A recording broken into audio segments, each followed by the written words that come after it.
now bring you to the program you have in front of you called Pacific Regional Dialogue, and lists in there 3 particular questions. I'm not going to hold strictly to those questions. I think I will leave it up to the Indigenous people's delegations if they want to have particular points of view, set it up, and realise that this is interactive, so the more that you're talking to someone in the room, the better. If I see anyone that's sort of reading prepared statements, I'll probably interrupt and say no, please direct it to the points that are there. So I will go through the 3 things just to get these out of the way for any other discussion. The first one is on climate change, and the question is, how is traditional knowledge integrated into land management practices, and how can this be better integrated for co-management of natural resources in this region of the Pacific? So would anyone like to start commenting on that one?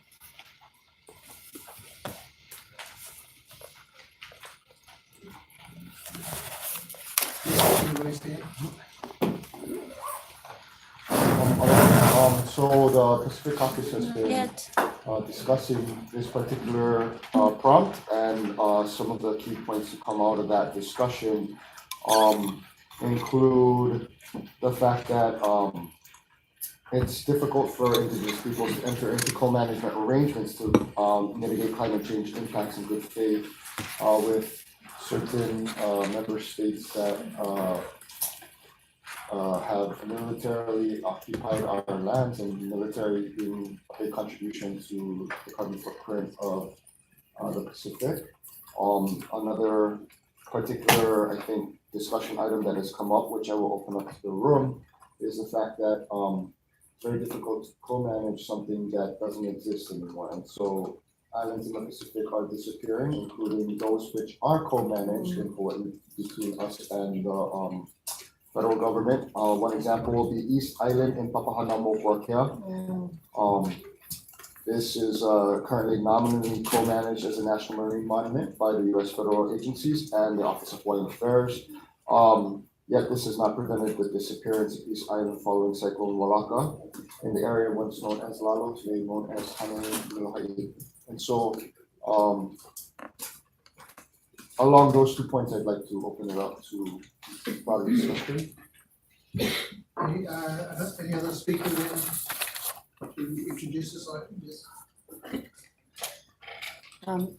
Thank you, Mr. Chair. I just wanted to support those points that were just raised, and additionally into that, I think we need to remember that the areas beyond national jurisdiction were never defined by Indigenous peoples in the first place. That was imposed upon us. And for many of us, what is called the high seas and what is often assumed to be no man's land is not actually no man's land. That is our territory, and we never actually ceded that territory in the first place.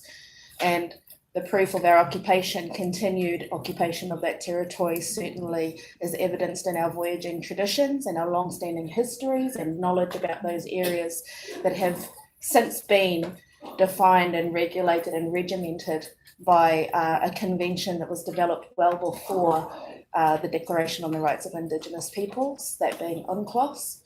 And so when we start talking about the use of traditional knowledge, we still haven't had the discussion around the role of Indigenous peoples before we start talking about the use of our knowledge and the management of that area. It's still very much our territory, our collective territory, and something that we can collectively discuss our roles in relation to. But until we get the roles of the Indigenous peoples right, it's very difficult for us to have any good faith in sharing traditional knowledge. Thank you for your comment. Can I, as moderator, just make some feedback and comment on this? I know these are all points, and these are points that will get raised in the plenary as well.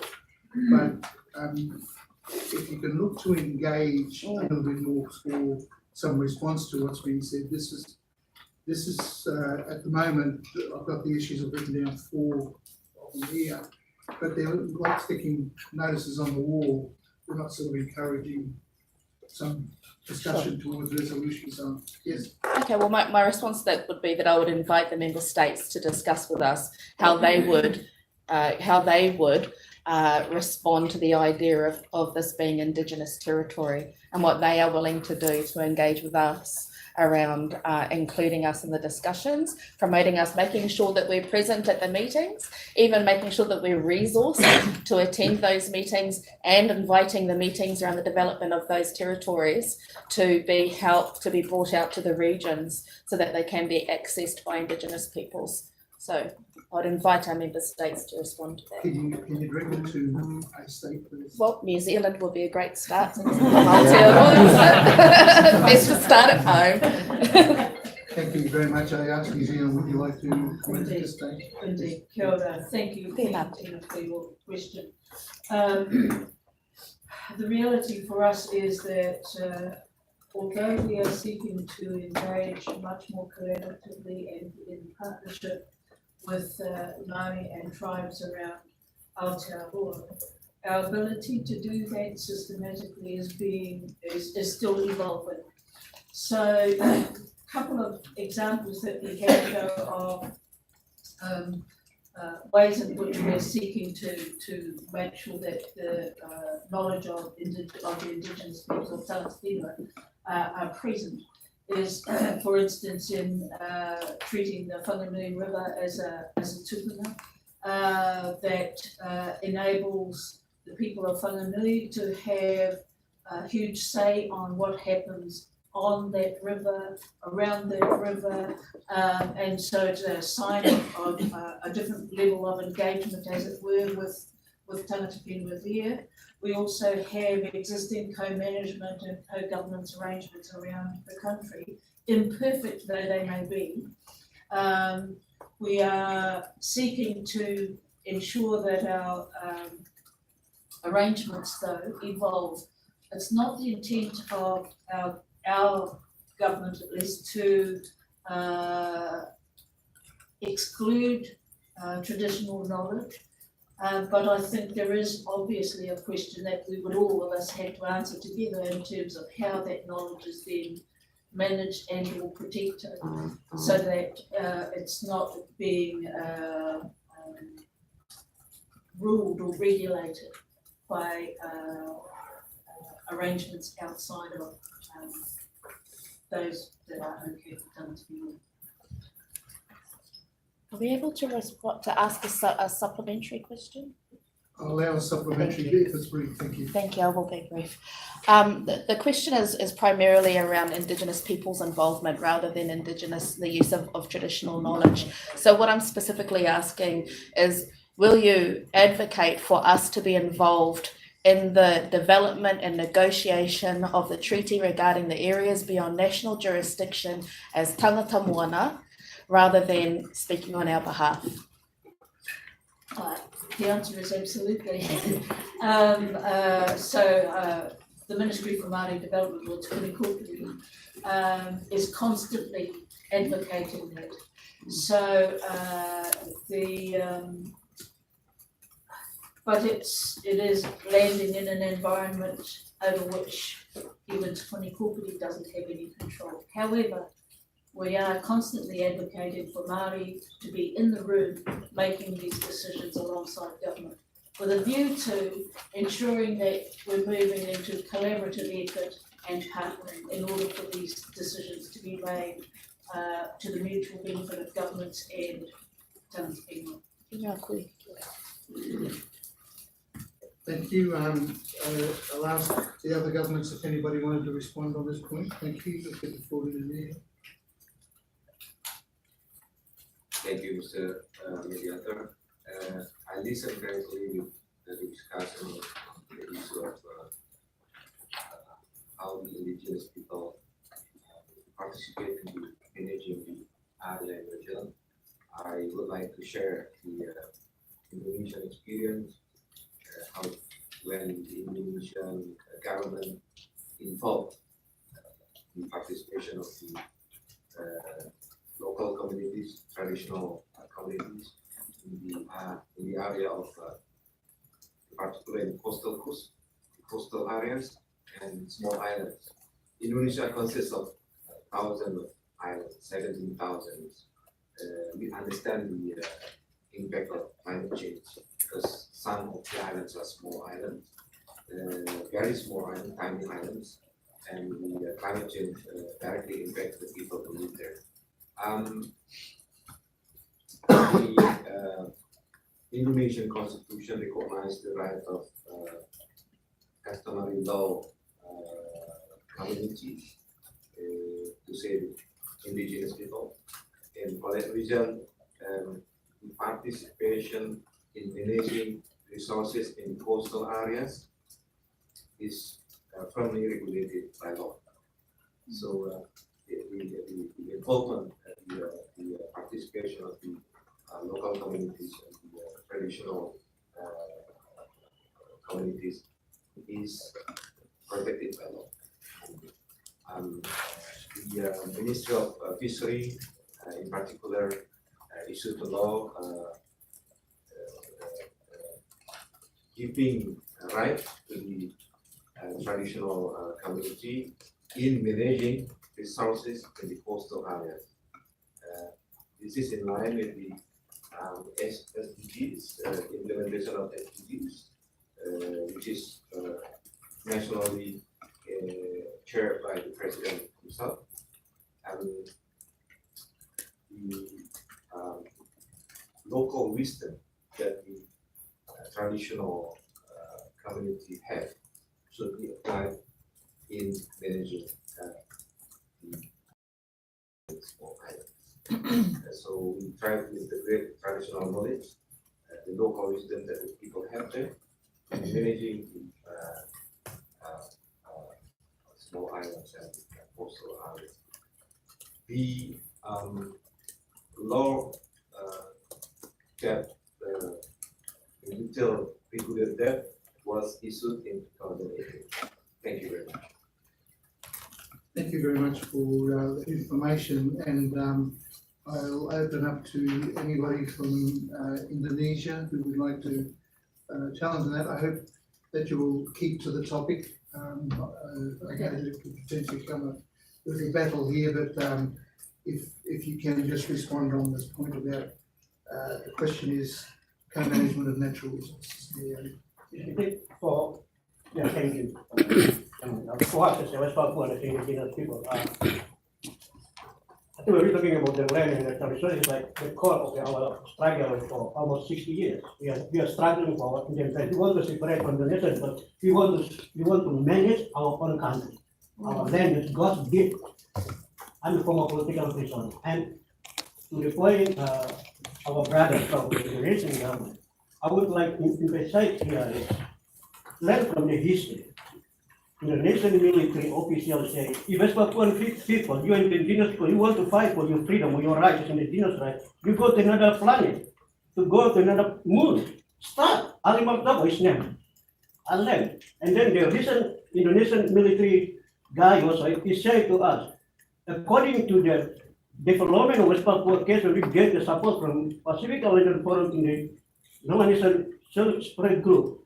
The guy told us clearly, West Papuan leader or West Papuan indigenous people, you want to fight, you go to Nomination Island. It's good for us. This is good. Give the land for the indigenous people. So my concern is we've been struggling for many years. I'm a former political prisoner. My uncle died, killed by Indonesian people. Indigenous West Papuan people look at my uncle, Dr. Tom Waigai, say Nelson Mandela of his father. Excuse me, I will interrupt. I am concerned that it is going off topic. Yeah, okay. I just want to make sure. Indonesian government recognize our right as indigenous, so we can get our independence, so we can manage. I would like to encourage Indonesian government to recognize our rights. So I'm ready to run our country. We are ready to run our country so we can manage our land according to our indigenous culture, traditional language, and land order. When we talk about the border mark in every land, we understood, not according to Indonesian constitution. Thank you. I'll interrupt again. Indonesia, and the right of reply, I picked up what you said is that the management is protected by a law, it is recognising traditional rights, and is being dealt with through the SDGs. Is there anything you'd like to add in relation to West Papua and what people are saying about wanting to have all rights to management of the resources? Thank you, Mr. Mediator. I tried to be constructive here. I tried to share the Indonesian experience and best practices managing coastal areas and small islands. I regret that particular individual placed the issue that out of focus, which is very regrettable. I think the issue of the integration of Papua into Indonesia has been done by the UN resolution. So we have discussed on that here. I think what I'm trying to do is to keep this forum to discuss and thank you very much. So can I ask about management of natural resources in the area of West Papua? What autonomy do the West Papua people have? Well, in relation to what I have explained before, when the government tried to increase the participation and involvement of the traditional community, there are also some example how the traditional community in Papua are also involved in this process. I bring some note the island of Papua that also involved in this process. For example, the Liki Island, District Sarmi in Papua, also in this part, the neighboring part is Salaru Island in Maluku. They also sample of how these traditional knowledge and traditional community managing the resources of the coastal areas. Thank you. Thank you. Any other government wants to make a comment on this point? Australian, you heard before. Thank you, and I just wanted to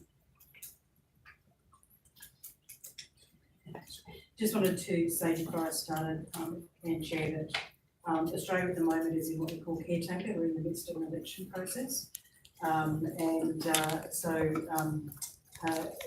I can speak on what we have, but I can't speak on what future governments might be doing. We have to go to the vote in 2 weeks' time, and so just wanted to make sure it was clear on that in terms of avoiding any sort of forward-thinking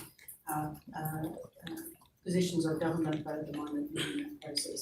But I just wanted to say from the Australian government perspective is that we certainly do have a whole series of co-management and co-governance arrangements around natural resource management, and in particular this issue, and it's a growing sector for us. We do have policies and legislations in place at a national and at a state and territory government level around natural resource management, cultural heritage arrangements, compliance that requires the participation of Indigenous peoples.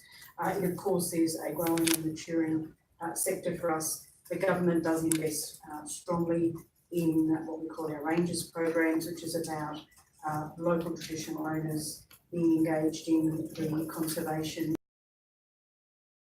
of Indigenous lands and sea country.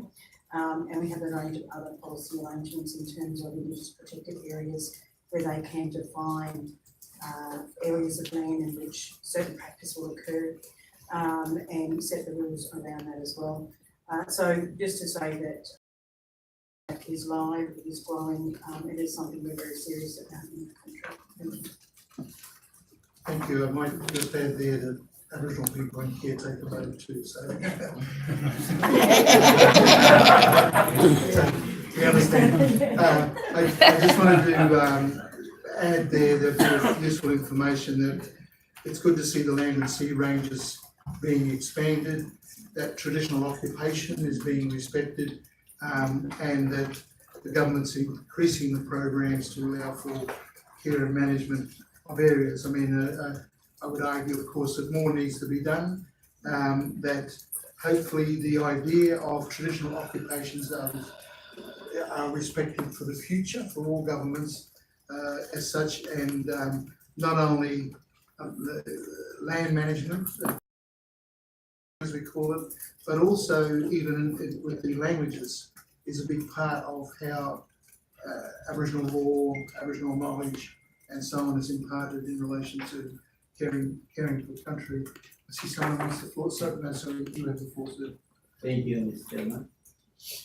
In connection with the topic we are discussing, I would like to bring forward about two bad or we face about the Indonesian activity to the Moluccas nation.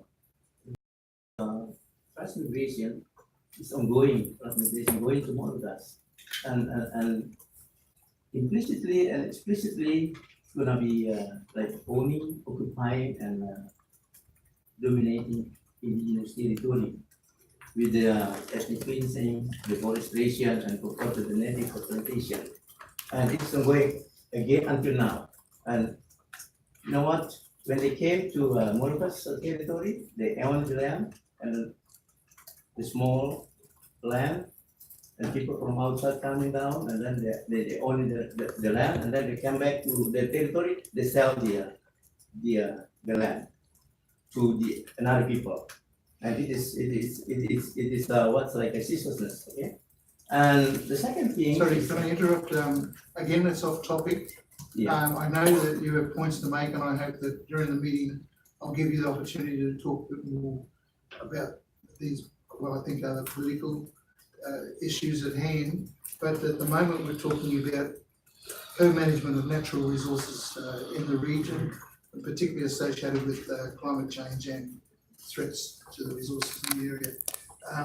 I didn't ask Micronesia if they wanted to make any comment on this topic, so I'll give the floor now to Micronesia.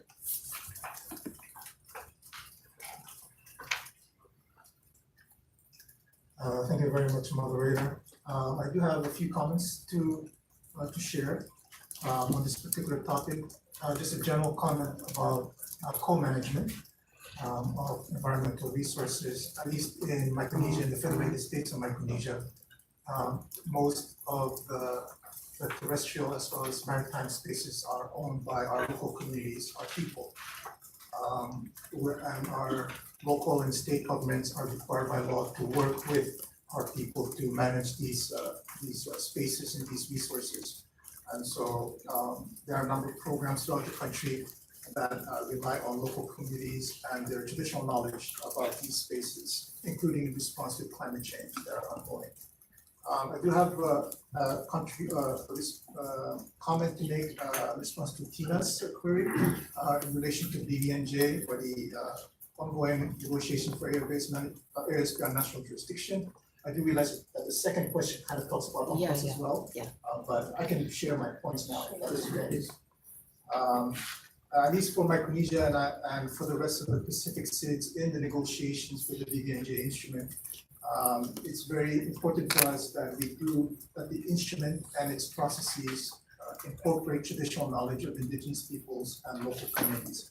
And this particular issue that Tina raised about the participation of holders of traditional knowledge, especially indigenous peoples, in the negotiations for the instrument as well as related processes, this is something that's very important to my delegation and for the rest of the Unfortunately, the modalities for the BVNJ Intergovernmental Conference for participation, they're not expansive enough to be as inclusive side events and gave views of indigenous peoples. So we had to participate through an NGO. I realize that is an important sensitive issue, and the modalities resolution is locked in stone for now, unless the conference goes over time, in which case we'll have to negotiate a new modalities resolution. If that's the case, then there might be an opportunity to talk about participation, expanded participation in the intergovernmental conference.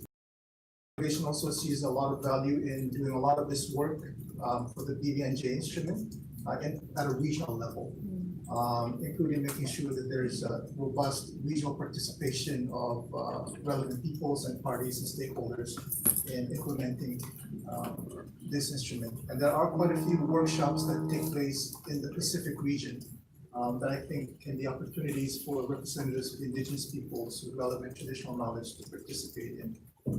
But please reach out to me, to my delegation, and to other Pacific SIDS on ways we can address this. And finally, your point about co-management of areas beyond national jurisdiction, the high seas. The idea that we have the Law of the Sea Convention that has regimented the ocean in a manner that predated the UN Declaration on the Rights of Indigenous Peoples. My delegation is now fully sensitized to this particular issue. We are very constrained by what the Law of the Sea Convention actually says, because that is what we are negotiating the new instrument under. But we do recognize that if we take an ecosystem approach under the BVNJ instrument, in which we consider the ocean as one space, with effects in one part of the ocean, potentially affecting other parts of the ocean, regardless of these different zones, then this is a way that we can at least begin to try to address these holistic views and concerns about managing the ocean space as a whole. And this is definitely a way we think that we can bring in viewpoints from all peoples involved. But we're definitely open to hearing more and learning more going forward in this process. So thank you very much. Thank you very much for your statement. And before I go back to Indigenous peoples on the issues, I just asked if any of the UN agencies in the room want to take the floor at this point in the discussion. Anyone? Thank you. I'm going back to the Indigenous peoples delegations. Are there further questions or comments to be made on this item, please? New Zealand. Sure, so it's your Mark Chelsea. So I just have a question which flows on from Tina's question in relation to the government. Thank you for, I'm pleased to hear, advocating for Indigenous rights in relation to the high seas and in relation to marine and coastal areas.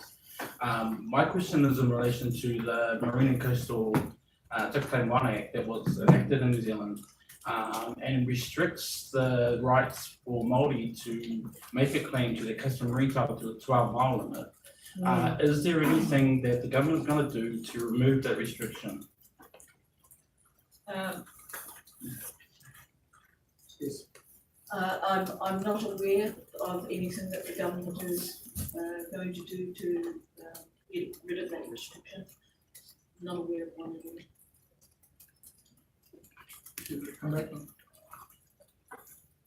So will you look into the removal of the restriction to the 12-mile limit in the marine and coastal area, Claim 1 Act? Yeah, of course. There are two agencies that can actually assist with this process. There's us, Te Puni, and there's also Te Arawhiti, which is the new Crown Māori Relations portfolio that's been set up by the current government. So the two of us can work on it together. Sorry, can I ask one more question? Okay, I'll allow, but I'm not going to usually allow one supplementary. Sorry, just the last question, sorry. It's in relation to co-management. So co-management means that each side makes decisions together to reach a decision. In New Zealand, Indigenous or Māori only have consultation rights to management of the resources.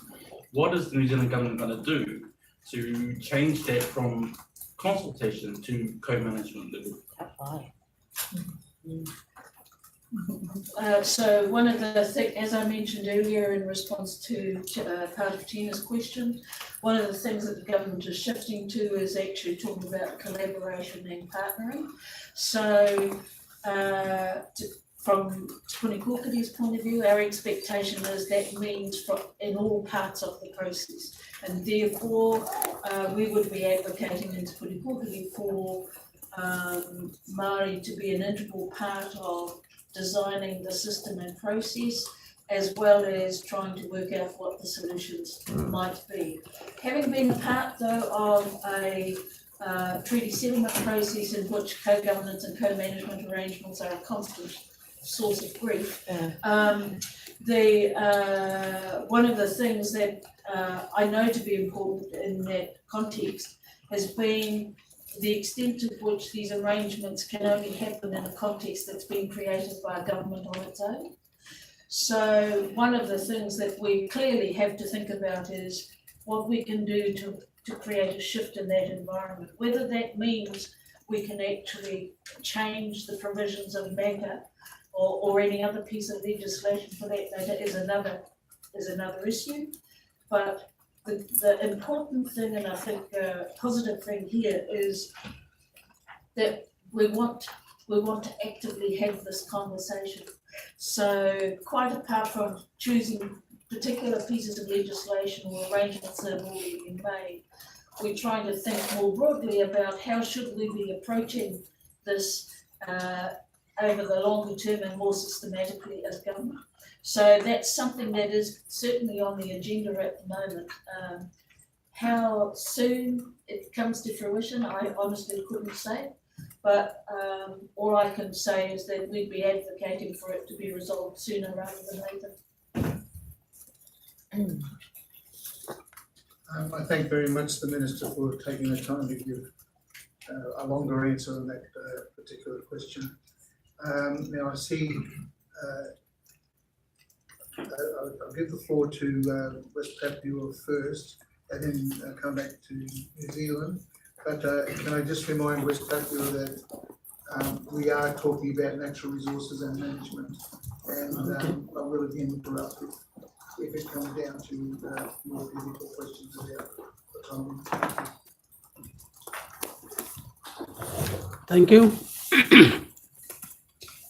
Yeah, we're talking here about the climate change, so we must focus on this topic. I know, and I understood. Yeah. So I just want to tell this forum how to save the island in the south, in the Pacific Ocean. Yeah. Because every day I see and I look on the YouTube, so many people move and live in their house on the island because of the climate change. So I know the people must save the land who have the forest. Like Amazon is the first, have the first biggest forest in the world. After the Amazon, and maybe in Congo, in the Africa. And then the third is New Guinea Island. New Guinea Island is include West Papua and Papua New Guinea. So how we save the forest, especially in my land, West Papua? Because when Indonesia entered to my island, the forest degradation every day and every year. In my land, when Indonesia came, they built the transmigration program, the forest degradation, million hectare for a transmigration program. And then for oil palm, the forest degradation also over this is million hectare. And today also in the South West Papua, in the Merauke region, the forest degradation to million hectare today. So 2 million hectare, and then the first in the last year ago, maybe, I don't know, maybe more than 10 million hectare, or I don't know, in West Papua especially. So, and then in the West Papua, the forest degradation, when the people, the company came, they said, yeah, we will build you. And then they pay, maybe like in my village today, they pay my people $10,000. And then they took my people land million hectare. And then they built oil palm, and then corn farm in my land. And then we try to fight, and then we try to take over our land, but the Indonesian military and police back up them. And then the wood company also, every wood company have military inside. From the special force of Indonesia, they join in the wood company, and then they protect the company, and then they doing degradation. So how Indonesia government to protect? I don't believe they can protect them. And every day This is degradation every day. So maybe I will see in the future, maybe the Antarctic glacier will growing down and then the ocean up, and then maybe all people in here, the land in the Pacific will going down to the ocean. So I just want to share how to protect the forest in West Papua. Not only for the people of Indonesia, but how the Pacific country to support us to protect our forest that today occur in West Papua. Thank you. Thank you. First, the Indonesian government, if you'd like to comment. I do believe that this is a question involving of exploitation of the resources, perhaps with not enough consultation or agreement on the traditional owners. And it is a case of, is there a problem of continued deforestation? And is there a question of remedy and compensation for damage that has been done or has been turned into implementation? So I leave it to you as to if you have an answer and how you want to formulate an answer on that. Thank you. Thank you, Pak John, for your criticism and moderator for the opportunity. As you mentioned, we appreciate this forum. It's an opportunity for us to have constructive dialogue with people. Let me start by emphasizing that we have a specific definition when it comes to indigenous. We call it the customary law societies or communities, and it is regulated by our constitution. And we are actually developing.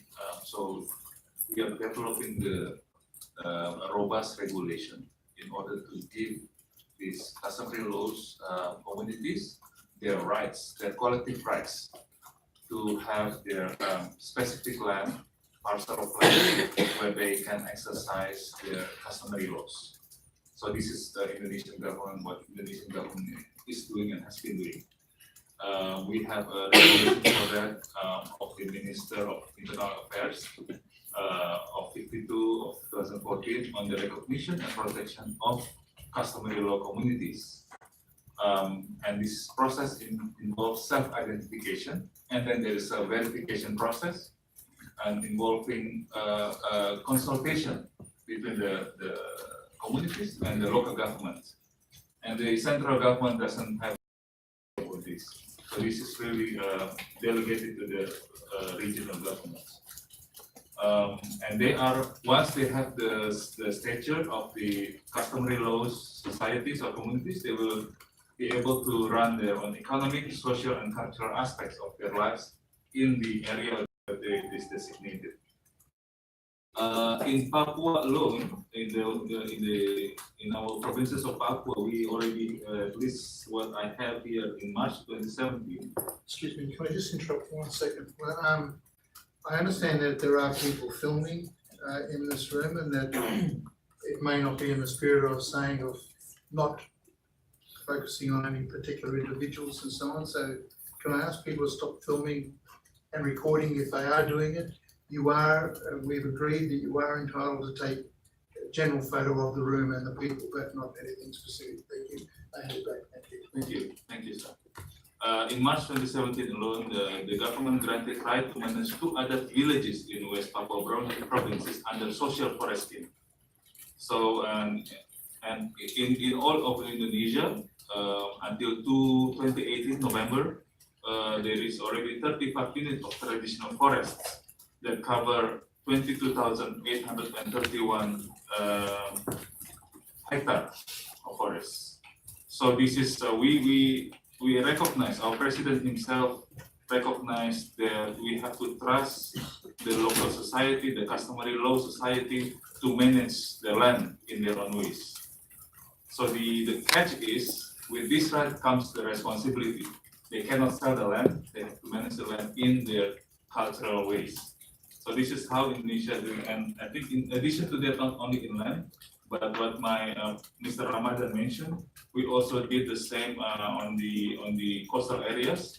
So we are expanding maritime conservation zones in certain in many areas, and in all this process, we always involve the local communities to give inputs, to give consent of what the planning should be. And let me come back to the question about deforestation. We know that it was done in the past. There were some cases, of course, it was not a policy. And there are cases where now even cases where palm oil plantation have been fined by the court. So there is a court to do it. We even there also there was a recent case of gold mining in Aceh, where the NGO together with the local community, they sue the government for issuing the license, and then the court found out that it was legitimate, so the government has to withdraw the license. So the process is there. Of course, this is not a policy to do deforestation or to do illegal mining, but we stand accountable. And we are ready, we have a law process, and we welcome if these local communities want to challenge any decision that is being done, either it's the private companies, it's the government, feel free to do it, and as long as we follow the due legal process. Thank you very much. Thank you for that detailed answer. I just wanted to pick up that use of the word local communities is not compatible with Indigenous peoples, and this is a regional dialogue of Indigenous peoples of the Pacific region. So I want to point out that Indigenous peoples means that those populations have the right of self-determination. So we're very worried if people translate into local communities or stakeholders the rights that we're trying to uphold in the room. I will give back the last speaker the floor to see if they briefly want to make a response to what Indonesia has said. Keep it brief and keep it to the point, please. Thank you.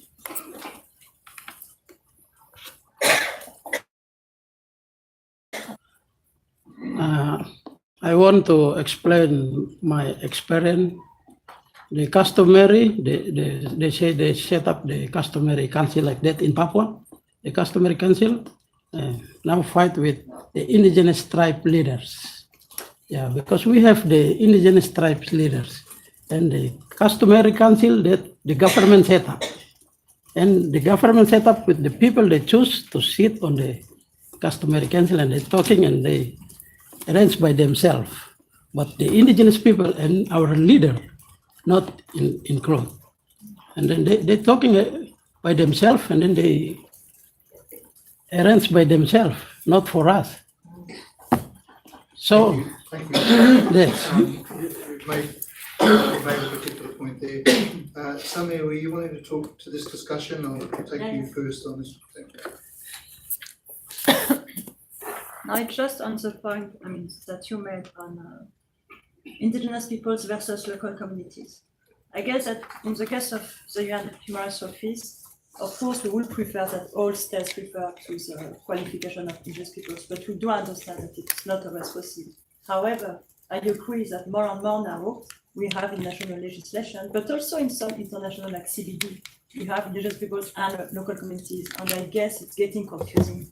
So at OSHA, we are planning to prepare a research paper just to take stock of what is the wording used by different states and see whether in most cases it could be replaced by, like for instance, in your case, you are using customary societies, which is, another, but local communities is too confusing, it's true. So I hope that next year for the forum, OSHA will be able to present a study on this matter. Thank you for that point, and we will repeat it as need be, that terminology is most important. And also, can I just go to the next speaker now, but also thank Indonesia for the exchange of information that's given here, and I hope that we can continue to have this sort of exchange, and particularly to recognise that the people of West Papua, the indigenous people of West Papua, are in fact very closely linked to the peoples of Papua New Guinea and other Melanesian populations in the Pacific, and do have I think, an identity as Indigenous peoples in their own right. And I hope that Indonesia might be able to deal with that definition. I now give floor to a colleague from New Zealand. Thank you very much, Mr. Moderator. I just wanted to pick up and thank y'all for responding to the points that I made. I realise this is the second that I had branched into the second point, but the reality of the fact is that what happens in our coastal regional areas is impacted by what happens in the 12 nautical mile zone, is impacted by what happens in the 200 nautical mile zone, is impacted by what happens in the high seas. So all of that winds up becoming very relevant to us. And just also, I wanted to place on there perhaps a suggestion that, as our kōka from Aotearoa mentioned, the legal personhood innovations that have happened in Aotearoa in relation to Taranaki, the Urewera, Whanganui Awa, and also elsewhere around the world as well, and some of the leading conventions such as the Pachamama Convention as well could perhaps provide some leadership for us around looking at a notion of a collective territory, a collective ancestor that's centred on rights of stewardship and care. But again, Indigenous peoples need to be centred on that. My second point that I also just wanted to make in relation to the use of Indigenous traditional knowledge, and in particular for our nation, for Aotearoa as well, is that Y262 has never actually legally been recognised or legislatively been recognised in our nation, even though as practitioners, the vast majority of Māori understand that to be best practice for our traditional knowledge. And in 2018, we had probably what I would consider to be the first really in-depth return to that discussion with the Taumatuku Iho conference and the declaration. A part of the declaration that came out of that was for formal acknowledgement of Mātātua Declaration and Y262. We've also called for a system-wide review of New Zealand policies and how they impact upon our Indigenous intellectual property. So I would love to hear on how you will be responding to that. And then the final point that I just wanted to raise is just in response to our brother Chelsea's point around local government, and not just MACA, but I'm also sit in the thick of processing our consent applications on what is supposed to be a co-managed area, the Waipu catchment. We have no less than 9 documents that attest to the best of intentions for local government to co-manage our resources with us. Yet when it comes down to it, when the wheels hit the ground, local government capitulates to industry every single time. And so we have a really hard time getting local government to actually share power and not just do this consultation thing that they talk about. So probably a key point of pressure for that will be the Māori wards and ensuring that we have Māori representation, and our government has failed to come through with ensuring that we have Māori representation. The Māori wards project and campaign has not come to fruition. So I would love for our government to respond on how we can revisit the entrenchment of Māori seats at local government level to make sure that we can get some traction on local co-management of these areas so that our traditional knowledge can be managed safely in the management of our regional resources. Thank you for that very useful information. We have, can we have 2 volunteers to give up the seats to place 2 arrivals into the room? We need 2 seats together.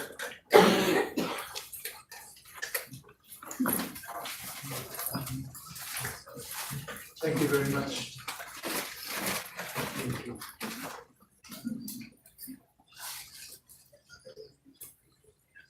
I welcome these representatives from Fiji. Welcome to the room.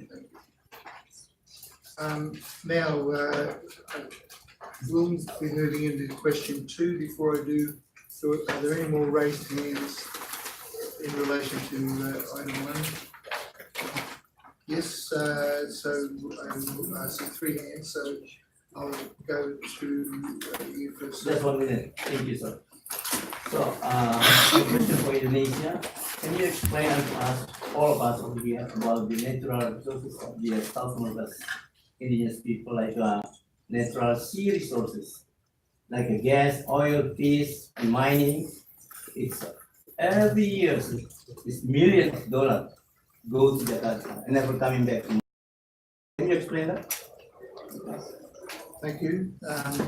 Thank you, Indonesia. You've asked for the floor as well, so you have the floor, plus can you take the next question?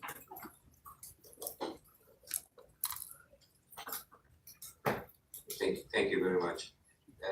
If you can precisely show which mining you mean as mining that the central government did and the money comes to Jakarta, and then perhaps we can open the book and see the statistic, see the note of the accounting, and then we can talk about it. I doubt that we have that statistic right now, but the Indonesia is a democratic country. Any complaint on the public policy can be challenged. There is a complaint mechanism. There is a parliament, there is a local government, there is an open election. So institutional democracy is there. So complaint mechanism is there. If you are Indonesian national, then you can go to the complaint mechanism, the nearest to your house, to your place. I actually would like to take the floor on the question of definition on indigenous people and local community.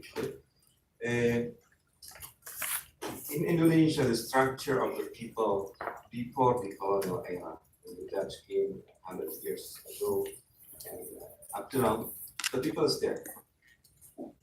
I, going up thousands of years, live in same place. My colleague here in North Sumatra, hundreds of years, thousands of years there. So when it comes to the definition of indigenous people, come to us, and then we confuse, because most of the people in Indonesia regard themselves as indigenous. So the government thing of having customary law communities instead of indigenous, to specifically point that the people that still cling to the culture, to the land, to the sea, to the resources that they have for thousands of years, hundreds of years. That's different the local communities to the others who live in modern life and not anymore follow the customary law. So the customary law communities specifically direct to specific communities.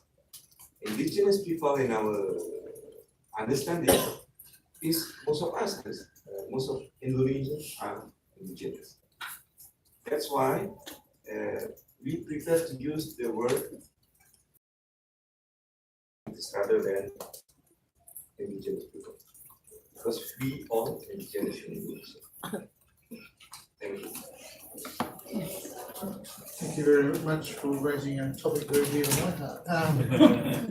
Yes, no, thank you very much, and I use the same between those communities in Indonesia. But the issue basically is that the region was colonised, in this case by the Dutch people from the Netherlands, and then at the time of decolonised, the boundaries were essentially maintained and kept, and that's a question of whether that was a decision by the indigenous peoples themselves to collectively exist in there, although I know Indonesia will argue they did do a referendum, and so on. I do have information and details on that. But that's one of the reasons why I keep on referring to autonomy. I mean, autonomy doesn't have to mean that it becomes a separate state. That's not the question. Autonomy means that people get to govern themselves, get to apply their own culture and customs, get to decide their own futures, and as one other speaker has brought up, in relation to also the resources, like if you look at the Moluccas that they're saying their resources are being exploited, but they're not the beneficiaries of that exploitation, then that is a concern which I think comes under the, the Declaration of the Rights of Indigenous Peoples in relation to the development in their own lands, territories, utilising their resources for their wealth and development. Is the definition of self-determination. So I think that what you're saying is true, and I think you talk about your own background and experience and so on, which has a distinct identity to it as well. It's just the case of how that autonomy might be fairly recognised in a statehood. It doesn't mean a state has to break down. It just is a way in which the law, constitution, and so on. And when you talk about democracy, the definition of democracy is where all peoples are equal, but not necessarily treated the same if they are different cultures and different backgrounds, religions, or whatever. The point is that they are all respected in the same way without having to give up that identity or to merge into a major culture in the process. So I'm really pleased you are engaging and talking about these things, and I hope that it will continue to be that way, because I see a lot of positive things from Indonesia, and I think Indonesia's got a lot to contribute to the rights of Indigenous peoples, and I hope that will be the outcome of it. But I will repeat what I said before, that the people of West Papua are distinct, are calling for greater autonomy and control of their affairs. And what I do today is in relation to control of their resources and their futures. Okay, so look, I'm trying to move on from this. Sorry, sir. Can I make a point of order query? I had two questions for our government. Make a point of order. Sorry, make point of order. Thank you. Can I? Well, I just had two questions in my last statement and I'd love for our government to have the opportunity to respond to Māori representation being out for general vote, which fails to secure us representation at local government level for the management of our resources, and Y262. Thank you. I'm sorry if I missed that they haven't answered your question, but I'm hoping that this dialogue is in fact the doorway to more discussions that happen between Indigenous peoples and states. And that's what we are trying to encourage in the forum. So please feel quite free to approach the state delegates as well. You're not bound to just maybe you can pursue on those. Now, I think somebody here had their hand raised. Yes, thank you, moderator. I'd just like to reiterate some words spoken by my brothers and sisters across the ocean. I'm from Australia. Thank for the New Zealand people speaking, the Maori people. I'd just like to reiterate some of the words that have been spoken with joint management or co-management. Although we have these management arrangements in place in Australia, the power often, if not always, lies within the state jurisdictions. The power of resources, often we get brought to the table in the consultation method. We see these acts and also policies designed to, rather than protect our cultural heritage and manage our cultural heritage, to actually destroy our cultural heritage. These acts need to be strengthened fundamentally to uphold the rights of the UN Declaration of Indigenous People. And often we see not only the policy needs to be strengthened, but the bureaucrats working within the system the issue within our country. So it's like that point of moderate. Thank you. I point out Australia in caretaker mode really is not free to respond on any issues at the moment, so I won't seek a response on that one. But I will recall, given what you were saying about rights and definitions, is that often during the plenary sessions from the Permanent Forum, we are hearing people signing back rights which are already in the Declaration. And I always think when I hear someone taking this 3 minutes break, telling us rights that are already in the Declaration, there's no need to. It's really a case of people don't need to define the rights if they're already well defined and already there. You were coming on to something like pre-prior form consent and consultations and so on. That we've had quite a robust discussion and will be included in our report on that. So I'll just take your comment as a comment. I won't put it as a question.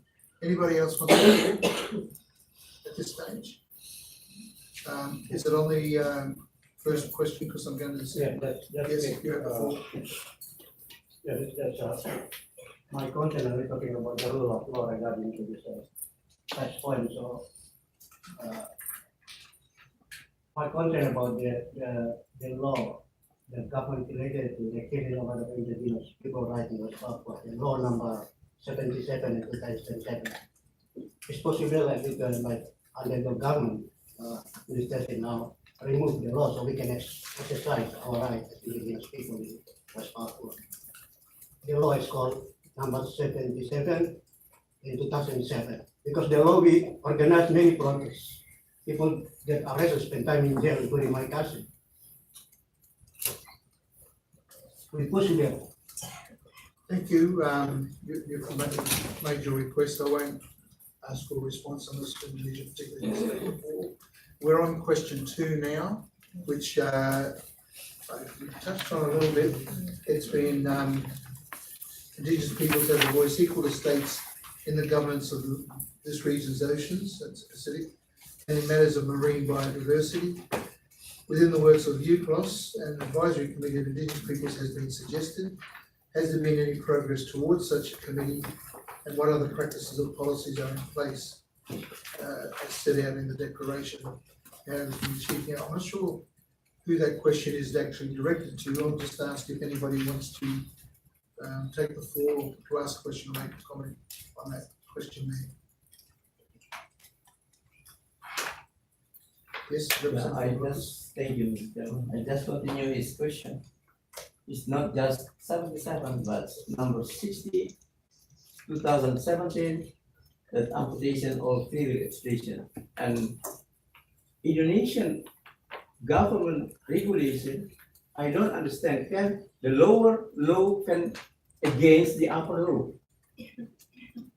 The upper law is like a number 9, 1998, 39, 1999, and 12, 2015. That's the basic, like a constitution, below the constitution. But the lower, the government regulation can against our. I don't understand. Thank you. I think it's off topic at the moment, so bring you back to question 2. Anybody want the floor on that question? I will just say something myself in relation to fisheries in the Pacific region with natural resources. That I hear that in some of the small island states, that it's more likely that people sustain themselves from canned fish from the shop than the fish from the reefs. There's a problem with the management of fisheries in the ocean, in the greater ocean. I know even Australia is involved in the Japanese fishing fleets moving into wrong territories and so on. And at the consultations I had in Suva in December, with the IFAD, the International Fund for Agricultural Development, there was a lot of talk about small agricultural, small farms and so on, but absolutely no talk about fisheries, which is a major thing in the Fiji region and in all other small island states and in New Zealand and in Australia. And the Indigenous populations are, including in Australia, coastal and relying upon marine resources, or inland relying upon freshwater fisheries and resources. And this is an area that comes under the interest of IFAD, the International Fund, and I believe more attention will come to this in the future. That there's already a project announced between that IFAD is organising with the Sami people in the Arctic region to look at the fisheries and management in that area there. So I just wanted to pick that up in relation to the resources and the rights over the region. There are some other things I won't get into because it's quite detailed, but what happens if whole Indigenous peoples are displaced in the Pacific? There's been discussion of Tuvalu, Kiribati, and so on. Potentially could go underwater in the not too distant future. What happens to their identity as Indigenous peoples, their rights of control over the territories, including the marine environment?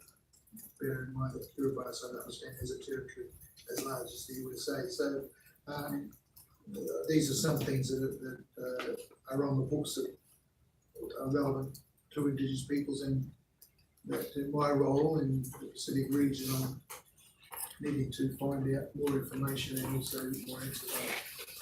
So, anybody in the team for? Yes, I'll give it to New Zealand first. Sorry, so yes, all. New Zealand, yeah. Thank you. Just a comment on the second question, and really just to acknowledge what Tina said around the interests that Maori have in the areas beyond national jurisdiction and the treaty negotiations underway globally. And within that, the very eloquent comments from a colleague from the Federated States of Micronesia around the interests I think that the Pacific has, and I want to associate New Zealand with those kind of interests, and let the room know that we are engaging very closely, I guess, as the Pacific under the Pacific Islands Forum.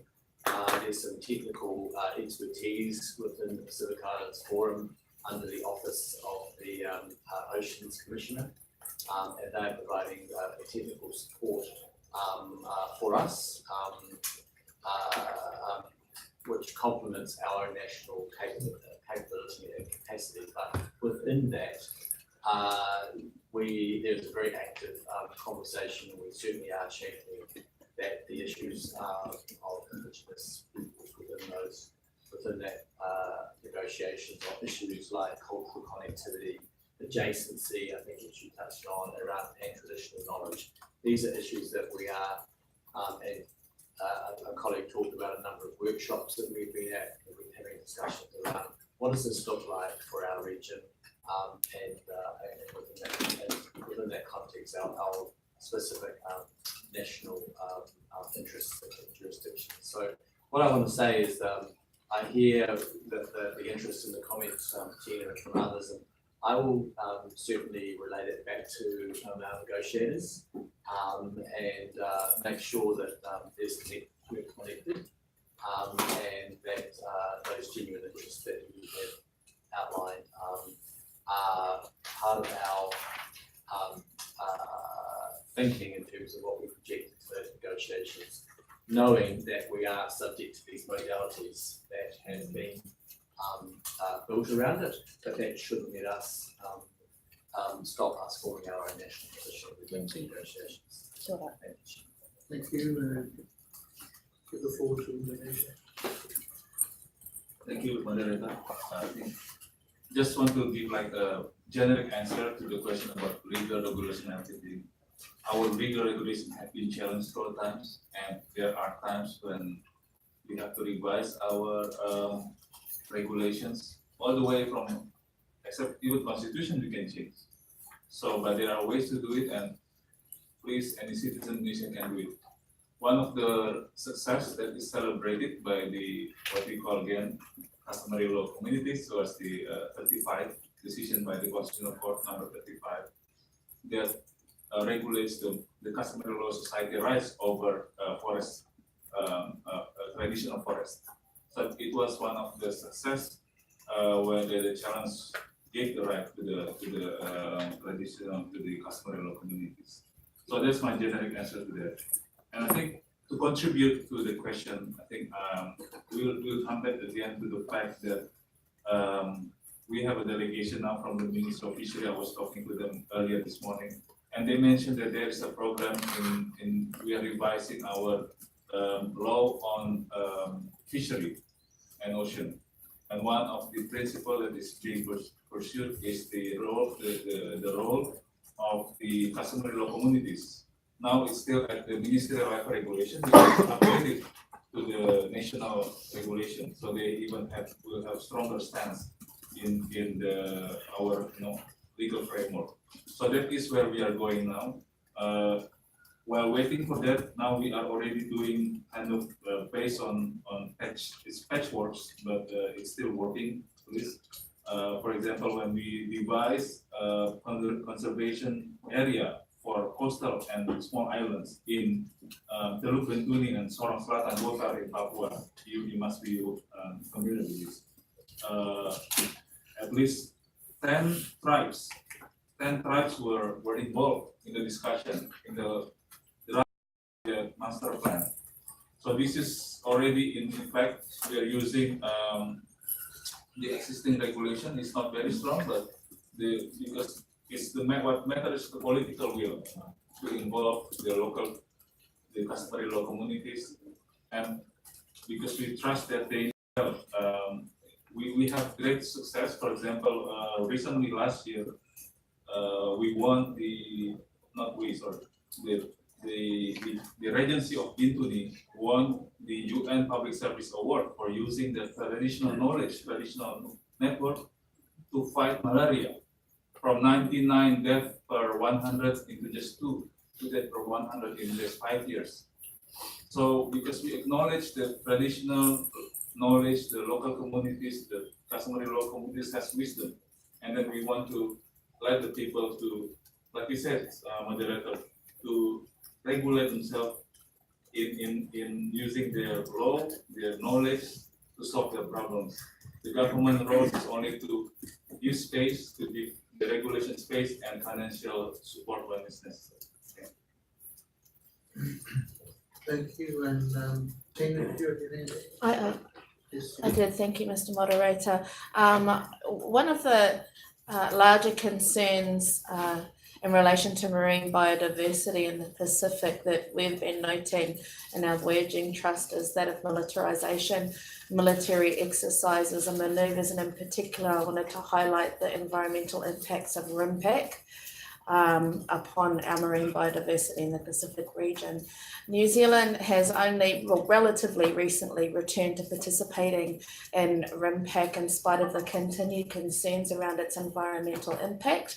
And a number of those exercises occur in the high seas with noted and observed devastating impacts upon our marine environment. I would love for the New Zealand government to reconsider their participation in the RIMPAC exercises pending an independent review of the impact of those military exercises upon our marine biodiversity. Thank you. Open, the floor is open to any other speakers on this item.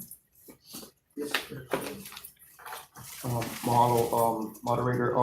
Just wanted to point out that the question addresses the advisory committee of indigenous peoples within the work of UNCLOS, which is a separate process than I think indigenous participation within the BBMJ instrument. And I would like to, on behalf of the Pacific Caucus, reiterate our support of the statements that our brothers and sisters from Aotearoa and from Federated States of Micronesia have already made in terms of the more pressing instrument currently right now being participation within the BBNJ without withholding support for the eventual establishment of an advisory committee to work the UN Convention on the Law of the Sea.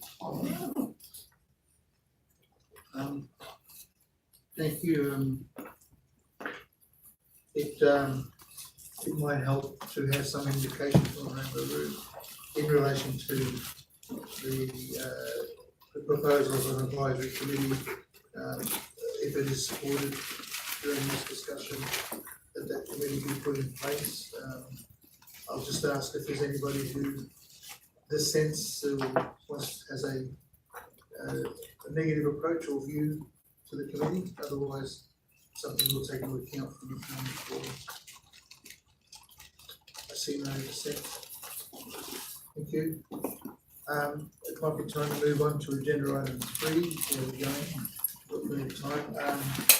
This is a big one, of course. Item 3 says, in achieving the 2030 agenda for sustainable development, Indigenous peoples are at risk of being left behind, or we're already behind, staying behind. What steps are being taken to disaggregate data related to Indigenous peoples and engage them in the achievement of targets and monitoring and evaluation of SDG implementation? I probably would like to hear from governments on this, on the steps that they are aware of, to segregate the data for Indigenous peoples and engage Indigenous peoples in the achievement of the targets and goals. I will understand, of course, if you don't have that information, but if you don't have the information, I think you should take note of the question, because in this report, excuse me, in the report that we are preparing from this session, we're putting a lot of emphasis into Agenda 2030 in this. It will be asking for states when they're doing any voluntary national reporting and so on, and to include the segregated data to show the situation of Indigenous peoples in those, to show that in fact, or to prove that Indigenous peoples are not being left behind in the process. So I'll ask each state in turn, and as I said, I understand if you say that you don't have information on this at this stage, but I will do it. So Indonesia, would you like to give us any response you have on the Indigenous peoples and the SDGs?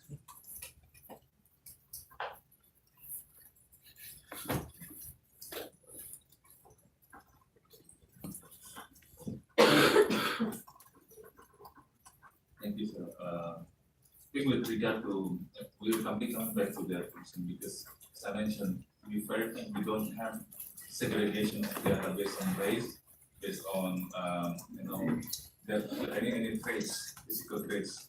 So that is the underlying problem that we have. But because when we give, we always give something for citizen as a whole. For example, we are running now the universal healthcare. We don't say this is, oh no, this is not for indigenous, this is for everybody to enjoy. Even foreigners who are living in Indonesia can enjoy just as long as very, very small amount. Free education is for us. So our aim is now to ensure that all these public facilities can reach to the intended beneficiaries. That is why the current government is trying to build infrastructures in order to deliver this public service to the to remote islands, especially. I only been once to Papua. We very present, and I know it's a big challenge in terms of getting doctors or getting teachers there or getting whatever. The cost of one bottle of water in Papua used to be, before I went there, they said it was like 5 times than in Jakarta.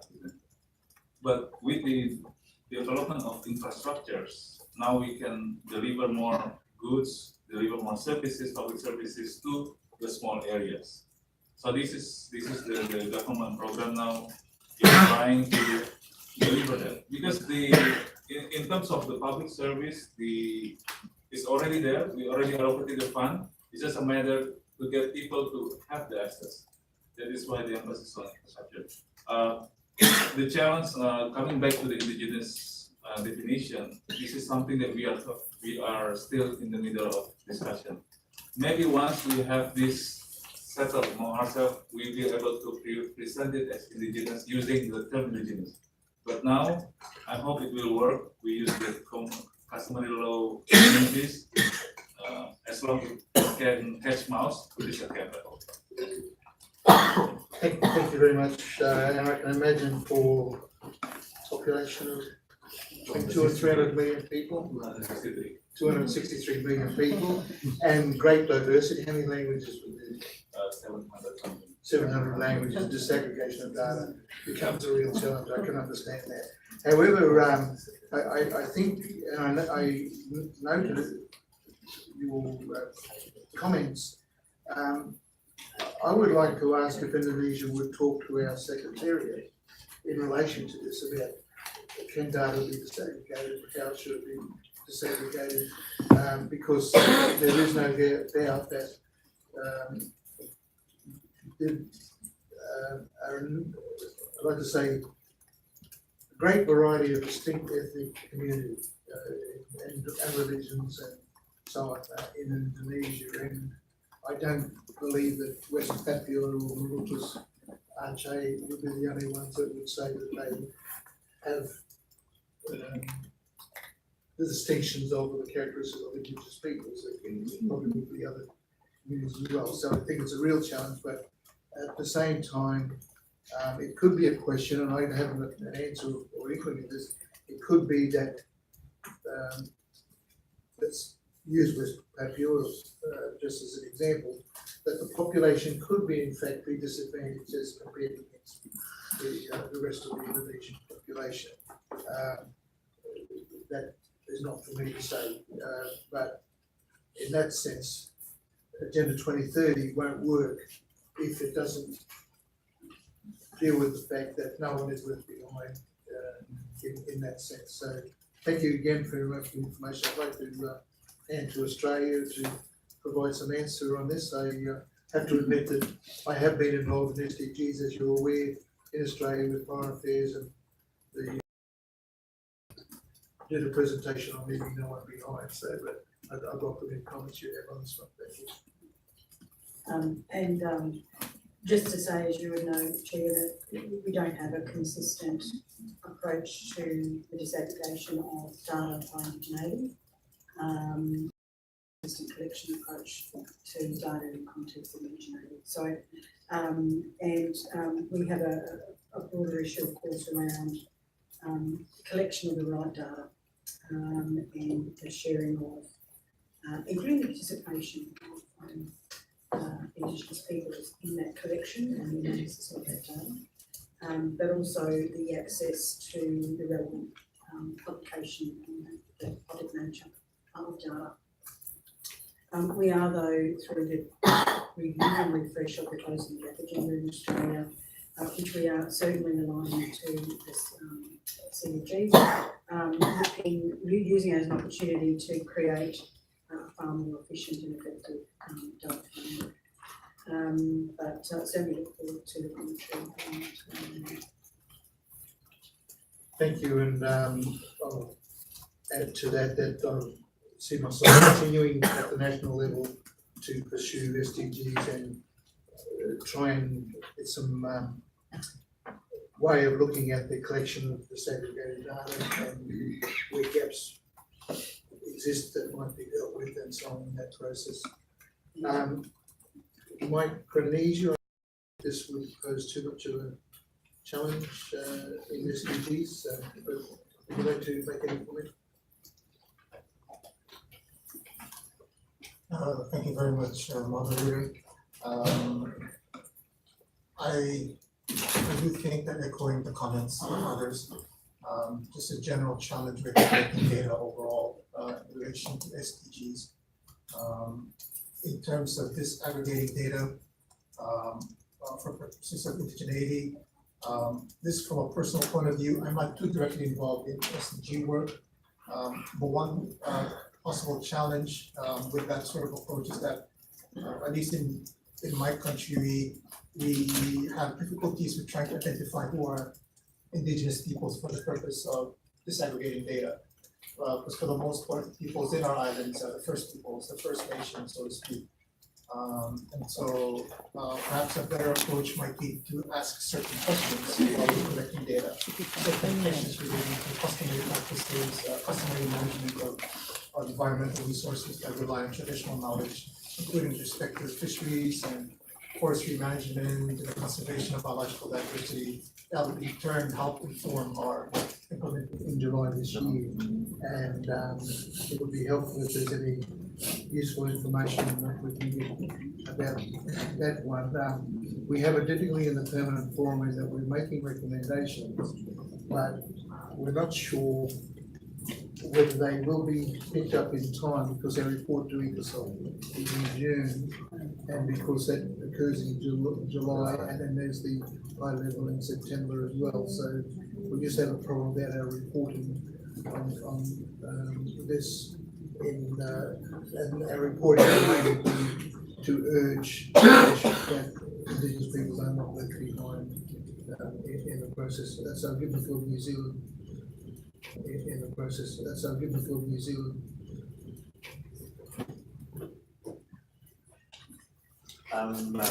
Thank you, Chair. In fact, you've given me the perfect entry point. You've given me the perfect entry point because I want to talk both about the I guess the SDGs and the voluntary national review, but also touch on the data and statistics issue. And my colleague might add a few points as well. But first of all, I'd say though is that we see the Sustainable Development Goals agenda and the issues for Indigenous peoples and New Zealand and Maori as having as an opportunity. Because I mean, we've touched on that word, leave no one behind, right? Okay, that is the tagline, but behind that is the idea of creating a conversation. We're not going to achieve sustainable development goals if we do not take an inclusive approach. And I think what we are looking at is to try and use the sustainable development goals to make sure that we aren't leaving anyone behind, whether it's public policy and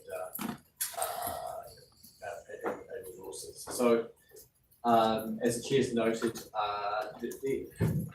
the voluntary national reviews are basically the opportunity for a check-in point for countries as we move out over the period of 2030. So this will be the first time that New Zealand has given its voluntary national review, and we will do this in July.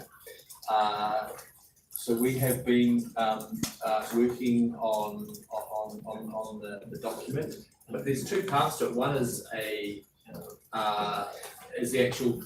review and the documentation, but the other part of it is the conversations that's meant to create back and forth, and that's meant to be an ongoing process.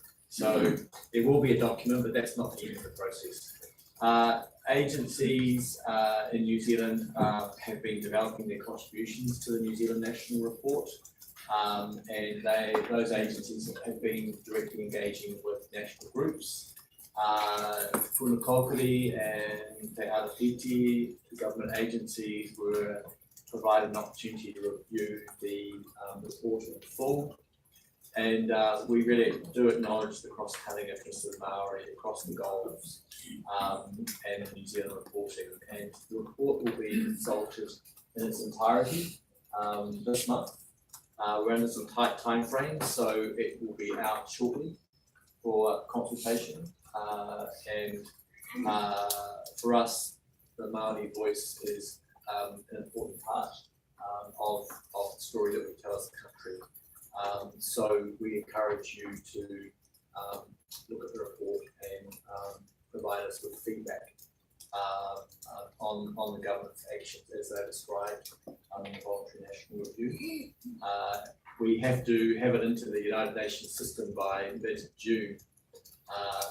But I want to stress that these are check-in points, but they're not the only thing. The conversation needs to be continued through it. And also, as part of that, we have had a cross-section of non-government representatives who've been engaged in providing information and knowledge, a reference group basically, looking at how we can make sure we put our best foot forward on the report. It's designed also to show challenges and where we are not doing so well.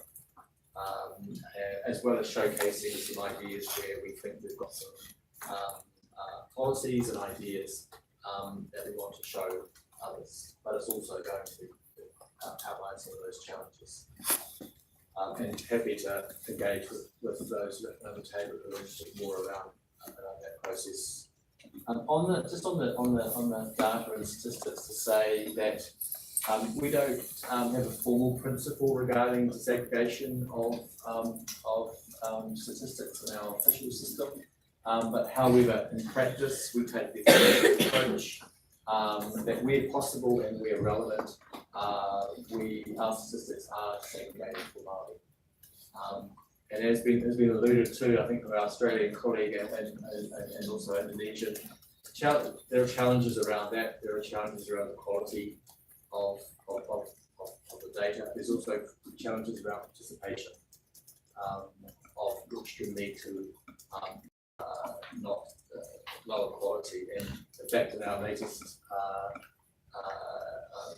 census in 2018, there has been some concerns registered around participation rates that may lead to the quality of the statistics being compromised.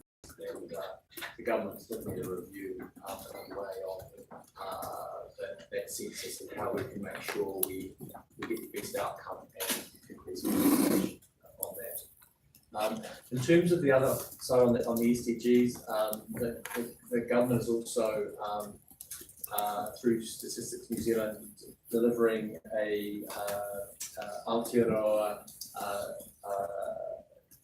indicators. So indicators Aotearoa New Zealand, and again that's sort of trying to take a more well-being approach, which is trying to look at the quality of life broader than just those economic GDP type of indicators. This is a work in progress, but this is designed to try again to make sure we are not leaving people behind and looking at quality of life indicators that cross economic, social, and environmental indicators which affect well-being. And within that, there's also a living standards framework, which is designed again to bring that principle of well-being. So that's a really much a work in progress at the moment, and when that work is formally concluded, we'll be looking to one showcase that both domestically, but also to discuss it here. So that's a bit of an update.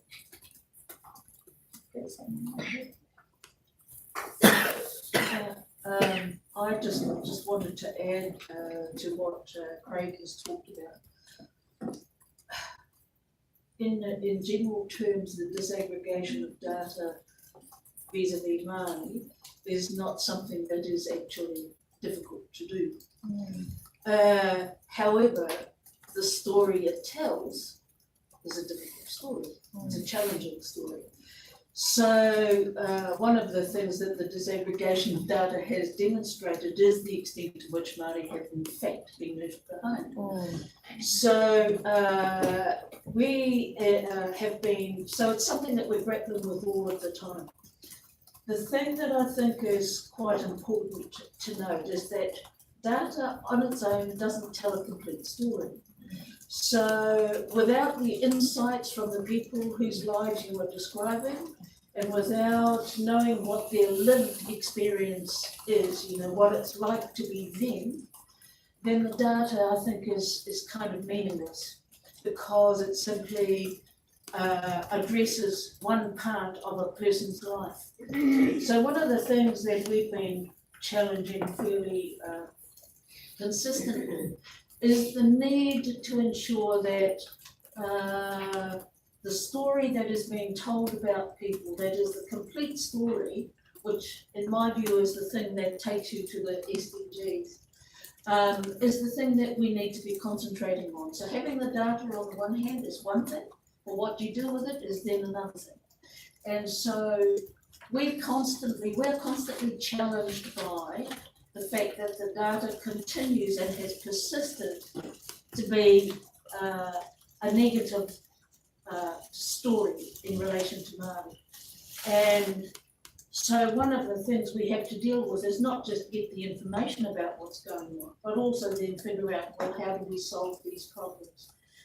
And the reality is that governments on their own can't solve these problems. So again, it goes back to the point that Tina raised with us initially around, you know, so how are Māori going to be involved in determining what should happen and looking forward? And I think that continues to be one of the most significant questions that's asked all the time, because the data sees what it sees.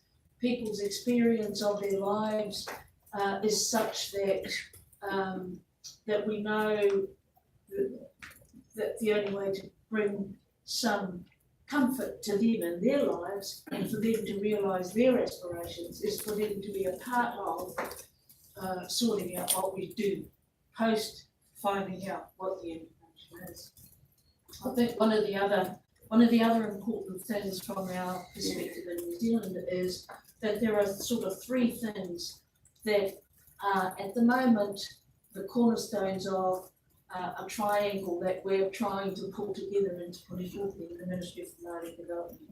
One, of course, is Te Tiriti or Waitangi. Without that, we have nothing. We can't even start without it.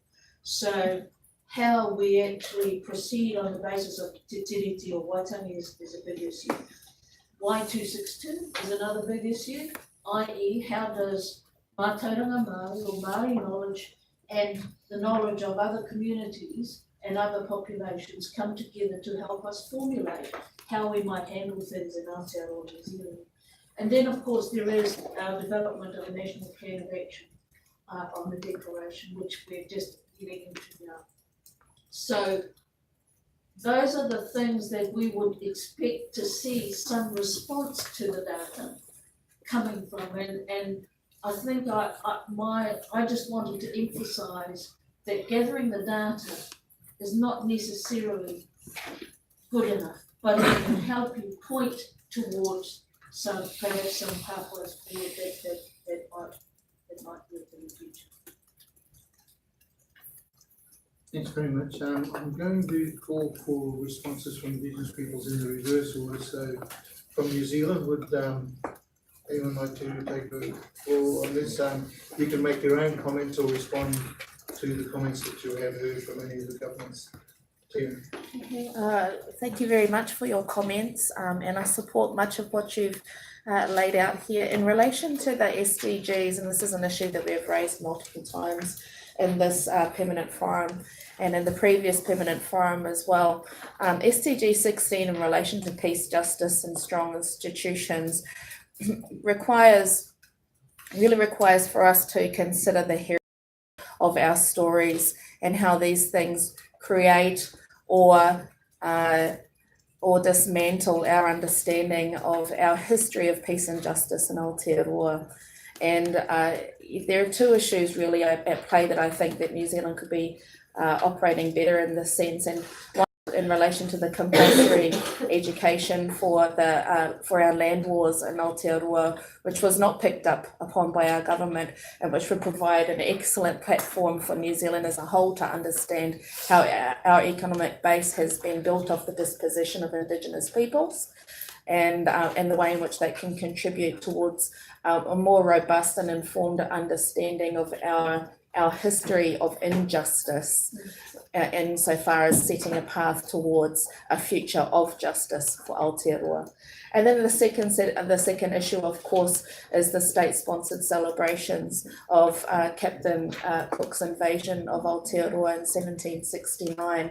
Now, of course, we do have Māori participation in that, but I would say that needs to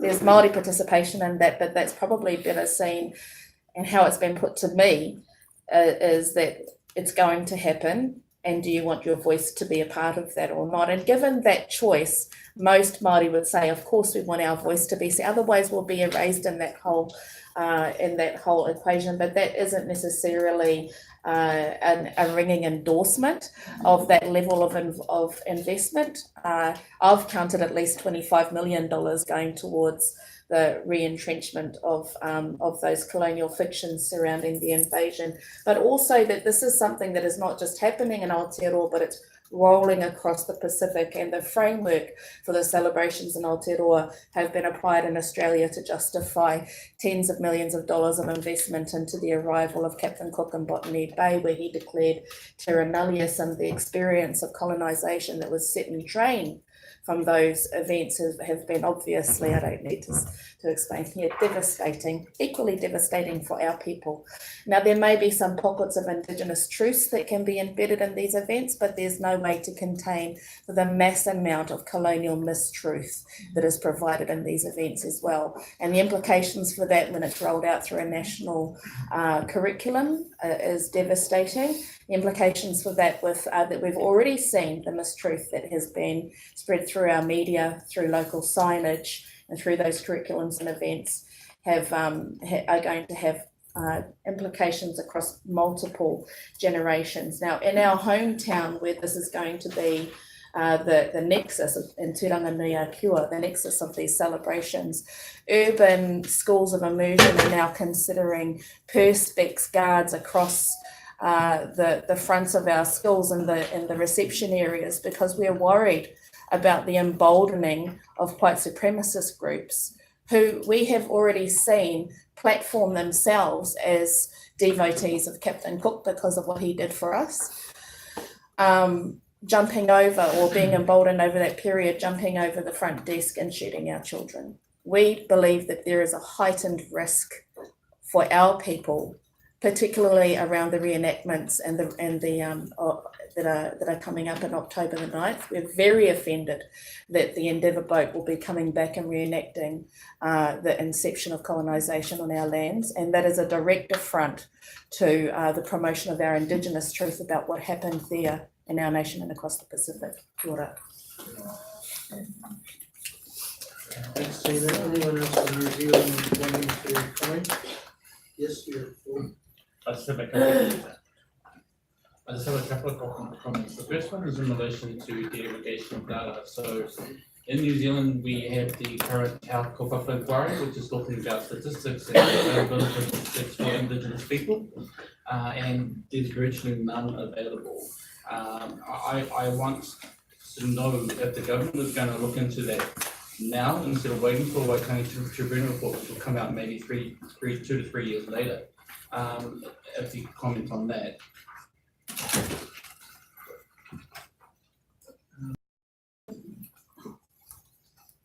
Thank you. Sorry. And one other thing is, data is important because it also goes towards funding. So if we can get funding for Indigenous people's health, that would be more important than, that would be important, so to say. Thank you. Any Indigenous peoples from Australia?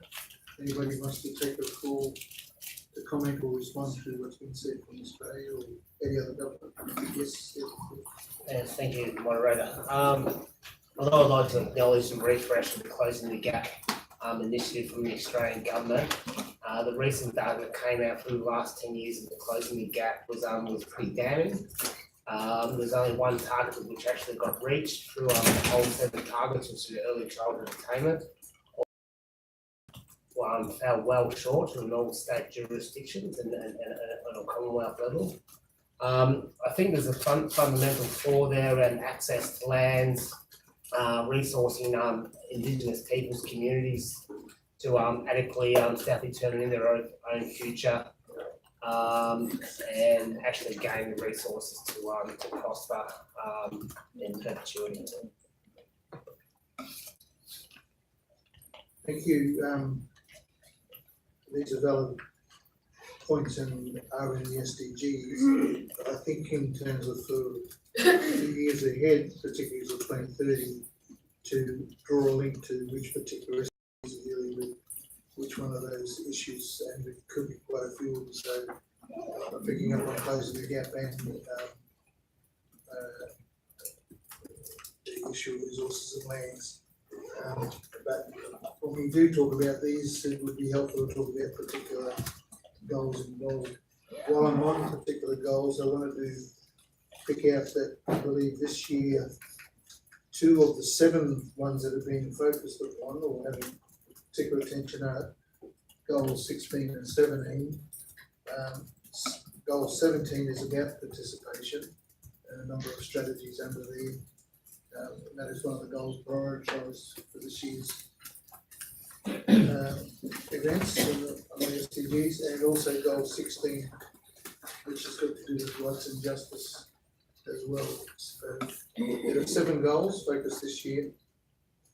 I'm bringing up those particular 2 goals as being important, I think, to all Indigenous peoples around the world. Any more from Australia? Sorry, Australia, no. And so I'm just checking my notes. So I'll do it in a sec. That brings us then, I think, to Indonesia, a response to Indonesia or any other governments. Yes, you have the floor. Thank you, moderator. The American Human Rights organization Recht op Vrijheid welcomes this dialogue between the indigenous people of the Pacific region and the member states, and sees this as the opportunity to achieve the ends of the United Nations Declaration. To this end, we have the following question. The outcome of the document of the World Conference on Indigenous Peoples states committed themselves in operative paragraph 8 to cooperate with Indigenous people through their own representative institution to develop and implement national action plans, strategies or other measures where relevant to achieve the ends of the declaration. Many indigenous people around the Pacific, including Maluku, claimed their collective right of self-determination through their representative institutions. We invite the member states to share how they will support the collective right to self-determination as reflected in the UN Charter as well as in Article 3 of the UN Declaration. Second, in its third cycle of the Universal Periodic Review, Indonesia supported the recommendations of 7 states to ratify the International Convention for the Protection of All Persons from Enforced Disappearance. We request Indonesia how it continues to advance this convention and reports on progress toward ratification of this convention, and it also pertains to the whereabouts of the remains of our President, Mr. Dr. Christian Robert Stephen Somoki. On this note, on behalf of his wife, we urge Indonesia to disclose without delay this whereabouts. Finally, we endorse the remarks made by our indigenous relatives around the Pacific in this dialogue, as well as on the floor of the 18th session of the Permanent Forum. Thank you. Thank you. Yes, thank you. Thank you very much for your questions and comments, and it does allow me as moderator now to just widen out for the remainder of the structure, look at follow-up to your conference, in particular the National Action Plan. So I will go into those discussions. Before I do, and before I leave the case that you have with 3 questions on it, is there anyone else wanting to speak to the items on this one? Yeah. Yes. Yeah. Sorry, I just have one more item now. I noticed that so given from the state, New Zealand, sorry, mentioned no one gets left behind. Now, I was looking at that statement in relation to following on from that, says it recognizing that the dignity of the human person is fundamental. So my question to the state is, or the government is, what are you going to put in place to protect the dignity of the Māori people in relation to past transgressions of the Crown? More particularly is, for example, as Tina raised the land war, the alienation of lands to Māori. What programs are you going to put in place that will assist Māori to move forward proudly, as opposed to being looked upon as second-class citizens?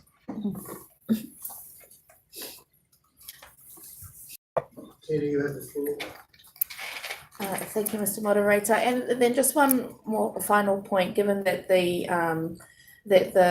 voluntary national review on the SDGs is going to be submitted this year, if the government, if our state could please highlight for us in what way we have been involved in that process, what are the still existing mechanisms for Māori organisations, hapu and iwi, to input into that process, the level of involvement that we've had in relation to SDG discussions, and also how you'll be following up on this post the submission of the voluntary national review. Thank you.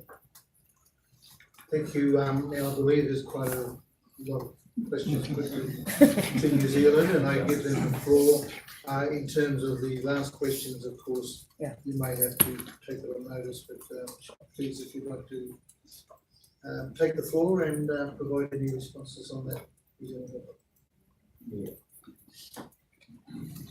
Let me take the last one first, if I can. And that, so the draft is due out this month, and there will be an opportunity for that to be for feedback. So it will be up for a chance for public consultation and provide final comments. I noted that we have to have it to the UN by June. Yeah.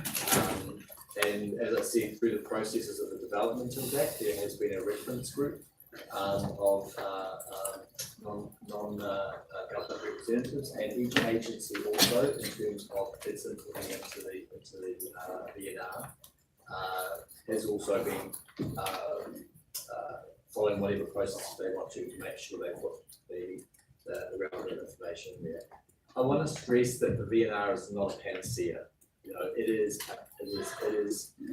a part of it has been a process, I think, also for us domestically to what I would say domesticate the SDGs, because the SDGs are a goal-based framework that is a global commitment, but you need to bring them down to a national context, and then within national context as well. So that's the process going forward. After the report, I mean, the idea is that these, more broadly, governments have signed on to the Sustainable Development Goals and the principles that are around them, and that they should be formulating public policy that is supporting them to reach the goals. Thank you. So did you want to continue? I just wanted to also put the question, any Maori people on the reference group?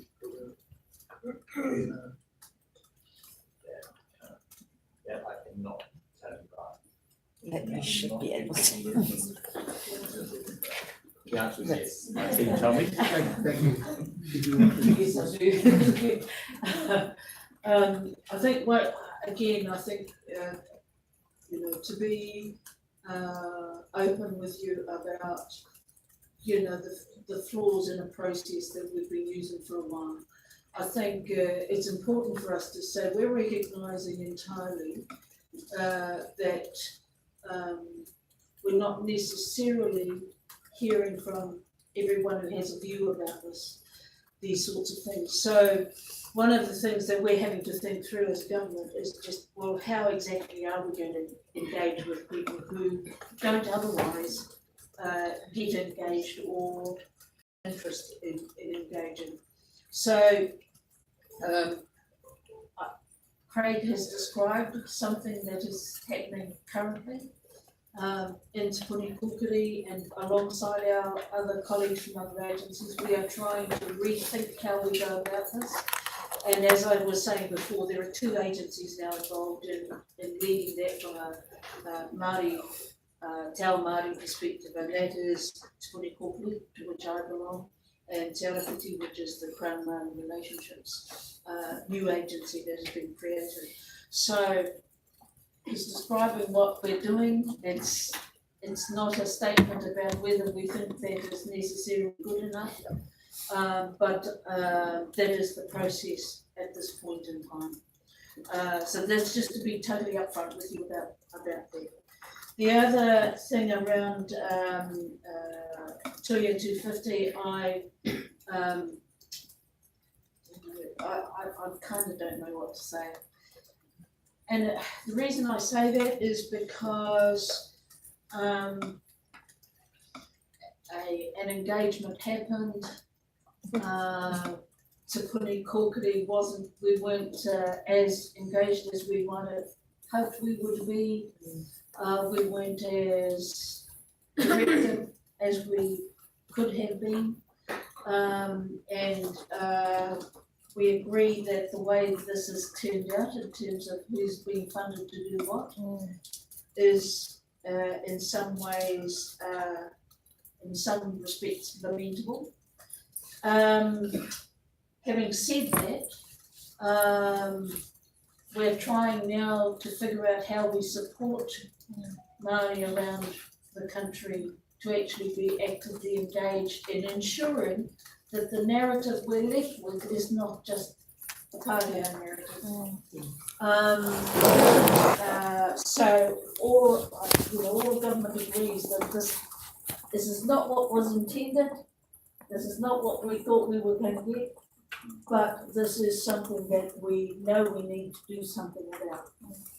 Our objective, though, is to ensure that the narrative that comes out of this process is not the Pākehā narrative. How we can fix this is something we still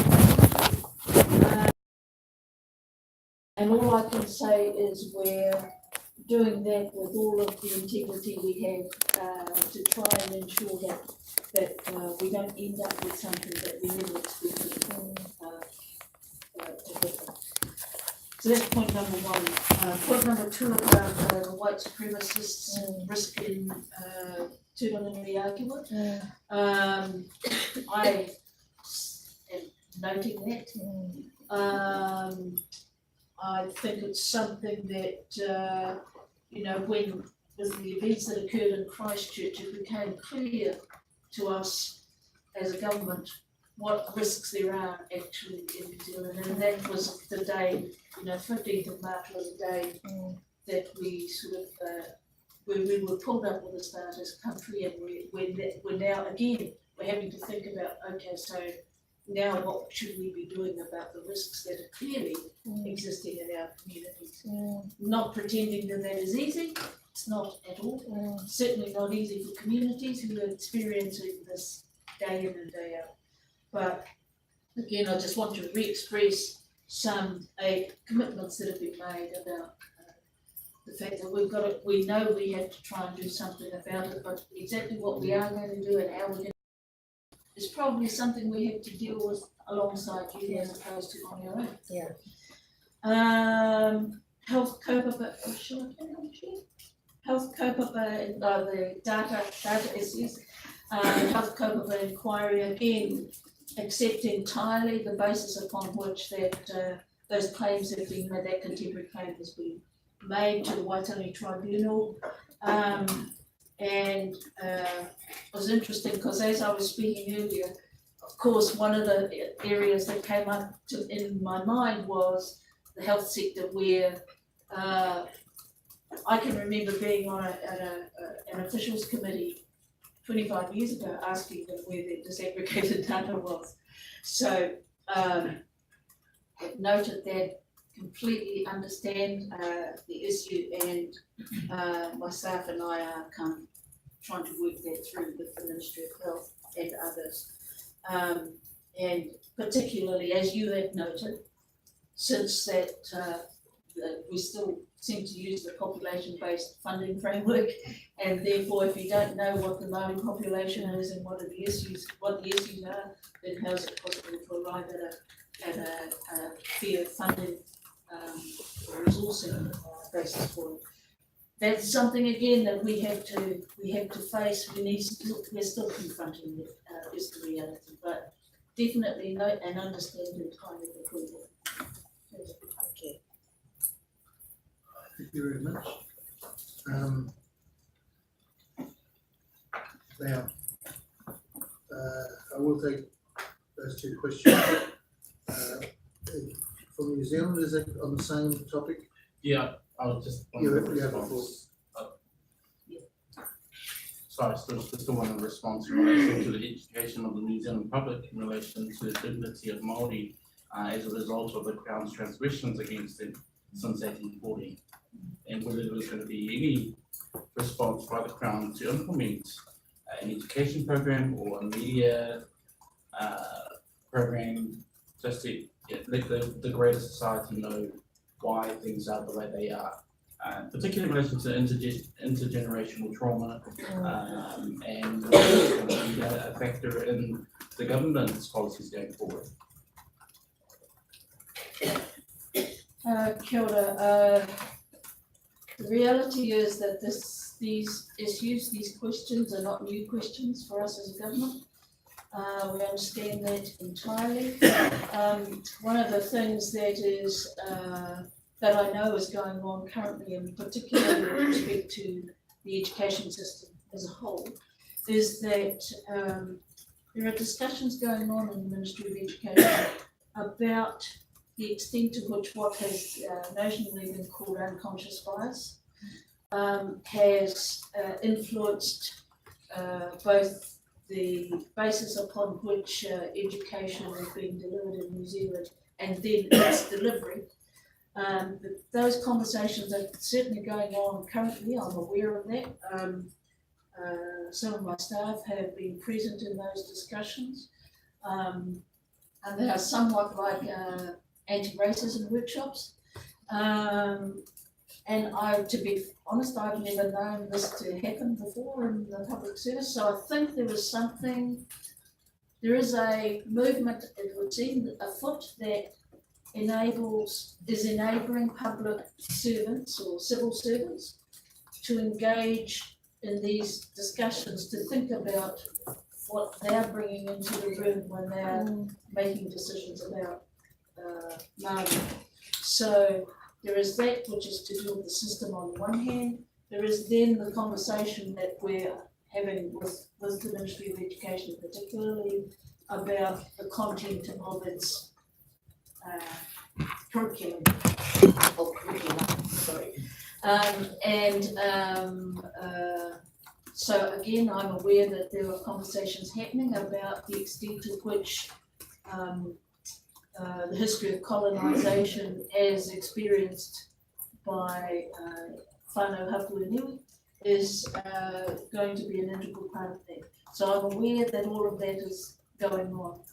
Where that ends up is, I'm afraid, is not something that I can predict at this point, except to say that, again, this is not a conversation that I've ever known to be going on in the public service in 25 years of being here. There's a second part. Thank you,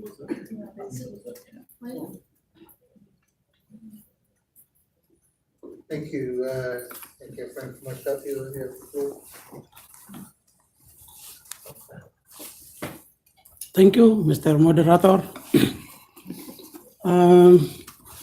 For this topic, the Sustainable Development Goals, or like before a Millennium Development Goal, my indigenous people of West Papua, we don't accept it. Because this program, maybe before 2030, my people will empty in my land. So we understood clearly, and we don't accept it. That's why the program of Indonesian, like the Indonesian mission, tell that now they build the infrastructure over there, but now today our West Papua National Liberation Army attack their infrastructure, and then they send their military now to fight back, and then make the people of West Papua leaving their village and they're running to the forest, and then sick because of malaria, and then attacked by snake in the forest, and then the kids cannot continue study. Not only that, the program of the Indonesian development is not for us. This open for the migrant for Indonesia to flee to the West Papua. So maybe before 2030, my people will empty, like Indian in United States. So every development project or funding, my people, we don't need. We just need independent, get out, and we weren't living alone. Thank you.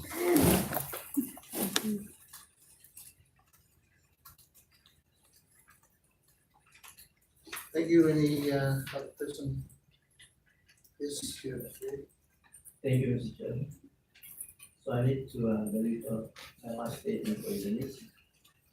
If you still implementing kind of different people of Indonesia, I doubt that you can achieve this program.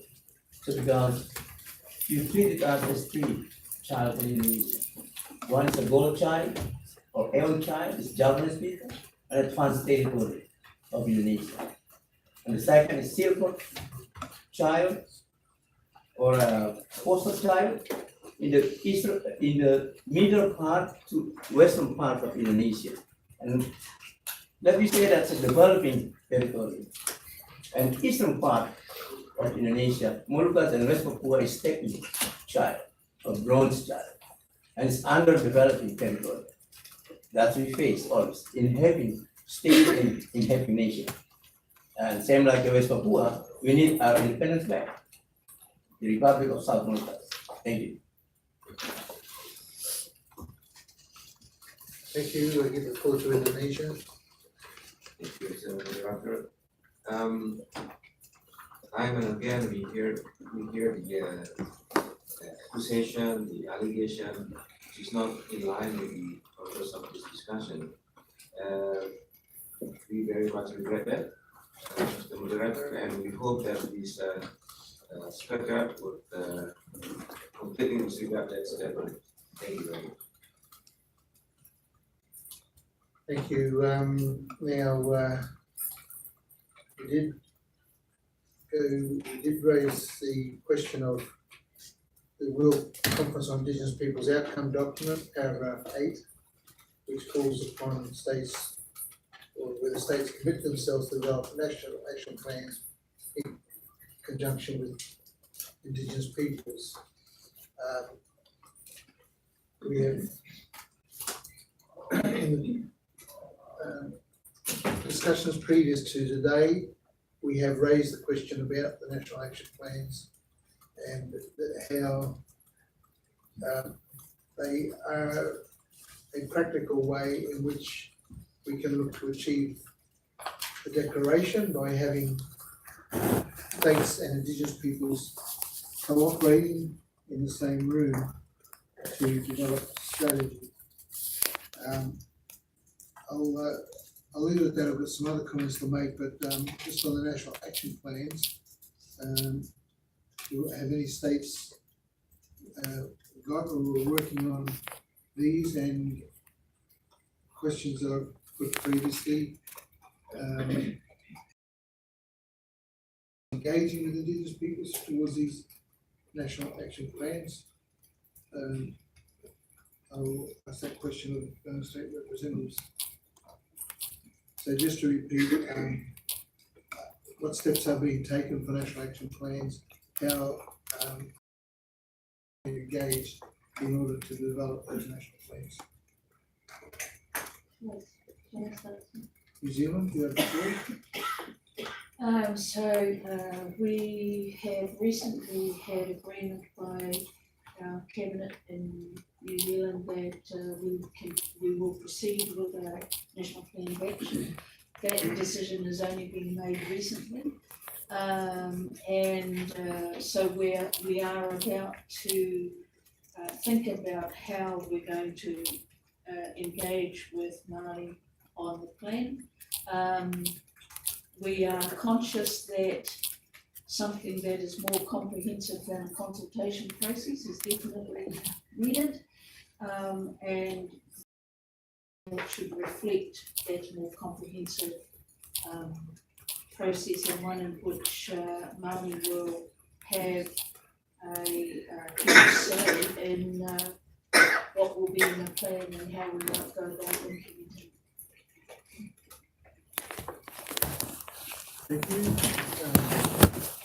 Any other states that take the floor on this on national action plan?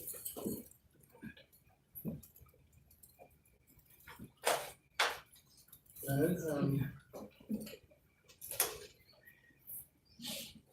So is that Australia? No. Yeah, no, sorry. No, I wanted to say that we have no approach in relation to that. But it would be a matter which we're looking at.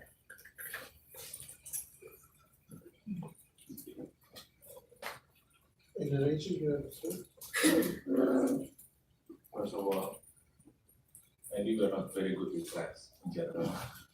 We Indonesians sometimes. No, I don't think the government are very sophisticated all the time that we come here to study to learn from our experience. Like we are surprised to learn that other countries are already thinking about how to involve indigenous people in the BNJ. Even Indonesia is not yet involved in the as a government. We don't have a strategy for that. Not to think about involving indigenous people. So what I'm saying is that it's not that maybe it's not well pronounced, but we take these issues very seriously because it's in our constitution. As I think I explained throughout previous statements, you have seen what we are doing on the land, on the sea, on the coastal areas. So that is already there on ensuring public services be achieved. If we want people to be extinct, why would we provide universal healthcare?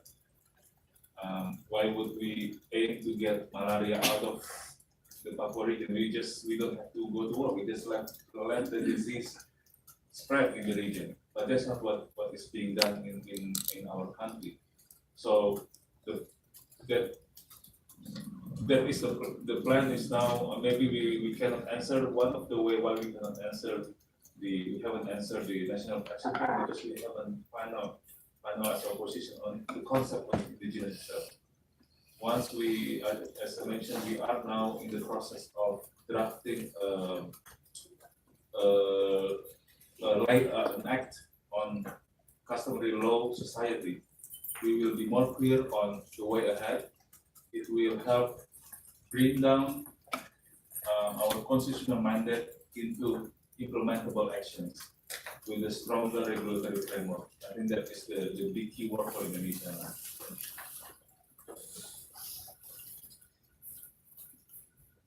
Thank you. A bit of background.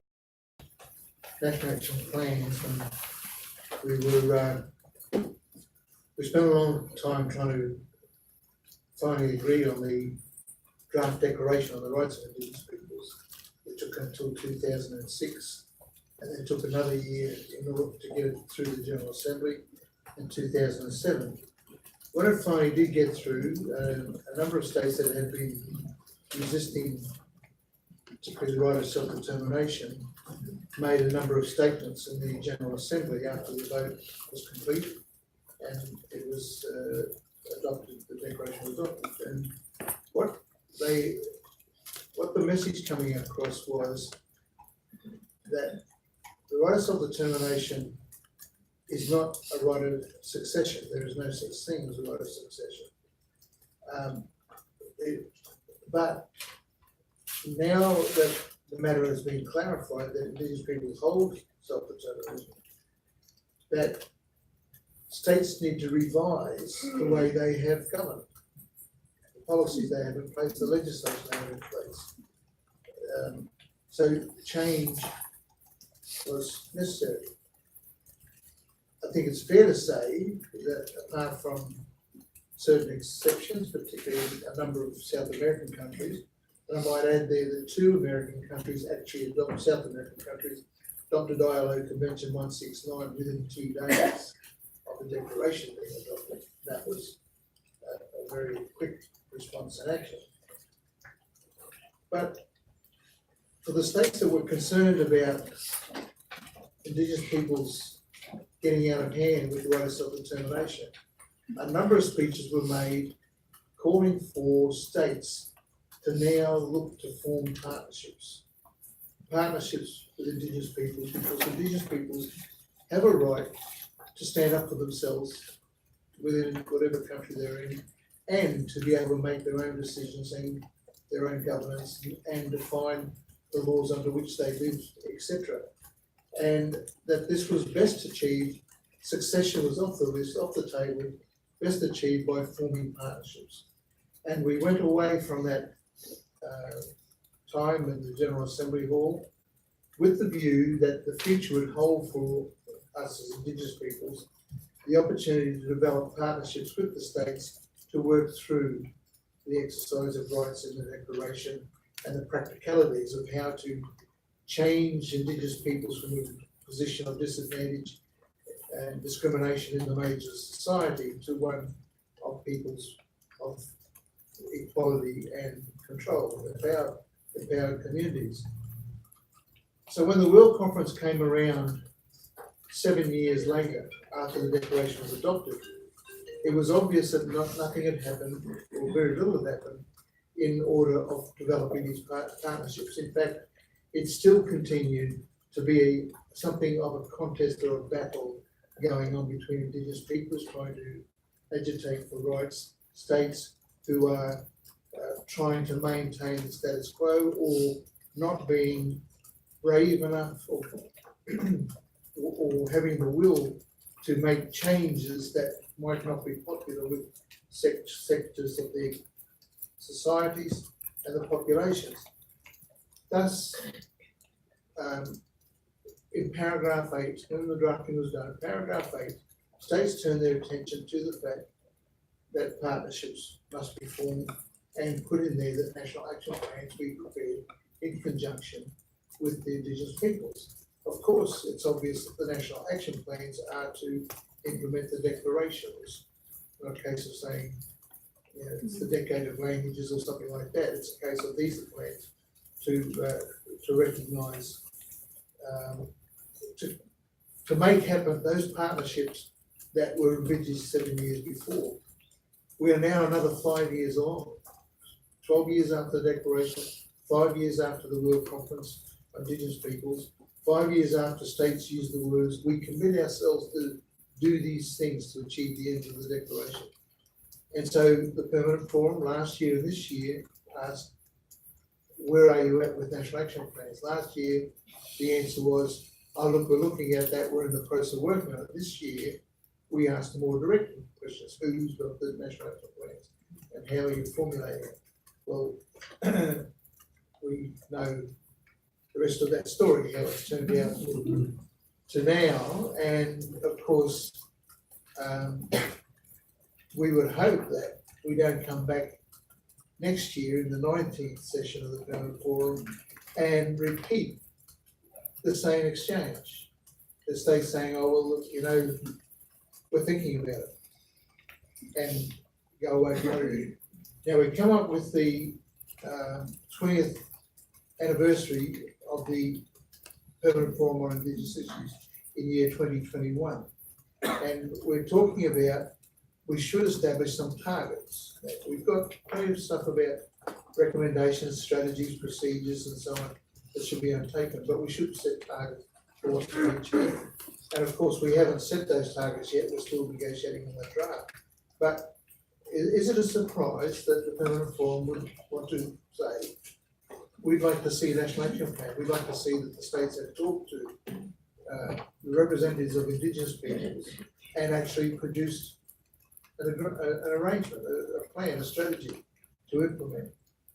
And this happens during the time of Agenda 2030, which we've just talked about. A 15-year strategy to leave no one behind across 17 major goals with targets, goals, targets, and strategies to achieve those. So, no, I've talked a lot on this, but I'm trying to get across the point is that what is the problem with national plans? You know, I know it's hard to pick up the phone and ring and talk to an Indigenous person. But it needs to be done. And the discussion needs to be, why don't we sit down and talk? You know, come and to our offices and our conference room and sit down and let's write notes to each other. This is the start of a plan. So, you know, I know what the answer is. I know the resistance is, well, we're not ready for this. And we heard those words, that politically we're not ready. But it really means, if it's 12 years along, that politically we don't think we will be ready. Now, I said words we don't want to hear in the meeting. I said the Permanent Forum has failed to achieve its purpose under Article 42 of the Declaration of Rights of Indigenous Peoples. Article 42 says the Permanent Forum shall lead to implementation of the Declaration, not promote awareness of and understanding of, but lead to implementation of the Declaration. So, 12 years on, we're looking pretty poor at that. Of course, we can only do so much as an advisory body to ECOSOC. We're non-states, but we ask states, we answer to states, and consequently we urge states on the whole thing. So I'll save you the pain, I'll pull up at that point, but simply to say, can we try next year, when we ask the question for national plans, to get some answers of substance, to say, look, we've tried to get people together, we've tried to work it out, we've talked to these bodies, but they won't cooperate or they're fighting with each other, but at least show that the exercise has been tried, and fingers crossed we might actually find that people have actually started working on a national action plan. Now, I've only picked one paragraph out of the action document, out of the Real Conference Outcome document to be done. There's a whole lot of others there. Raise the awareness of parliamentarians and the judiciary on the declaration. There's establish mechanisms to resolve disputes between states and indigenous peoples over lands, territories and resources, etc., etc. So it's not like all of a sudden I'm saying implement the declaration in 12 months. It's a case of there needs to be some action taken, some positive steps on that. And I'll put this, while I've got the opportunity of the states, to say that I think that states have misused the opportunities of sitting in the permanent forum sessions to not take away purpose from the sessions, to go back to the governments and say, you know, we have to do this, it's important to do it, it's part of obligations, commitments that we've developed through various processes, various resolutions in the General Assembly, promises with special rapporteurs, visits, or treaty body report, or even the Universal Periodic Review over the last 5 to 10 years. So the states that come and sit into the permanent forum room need to have a purpose. Have a purpose of learning, picking up the vibes, defining the priorities, and then going back and pursuing that purpose of whatever it be. So I don't want to hear any more complaints from Indigenous peoples. You know, we have 2,000 delegations come to the meeting. We've had a number of ones, most of them are complaints, and we've done 1,500 recommendations. We've gone over a report 3 or 4 times today, this morning, in looking at our draft report. I just say we're just repeating recommendations we've made. You know, we're not going anywhere, we're not advancing this whole thing. So unless we want to be, was it Groundhog Day? You know,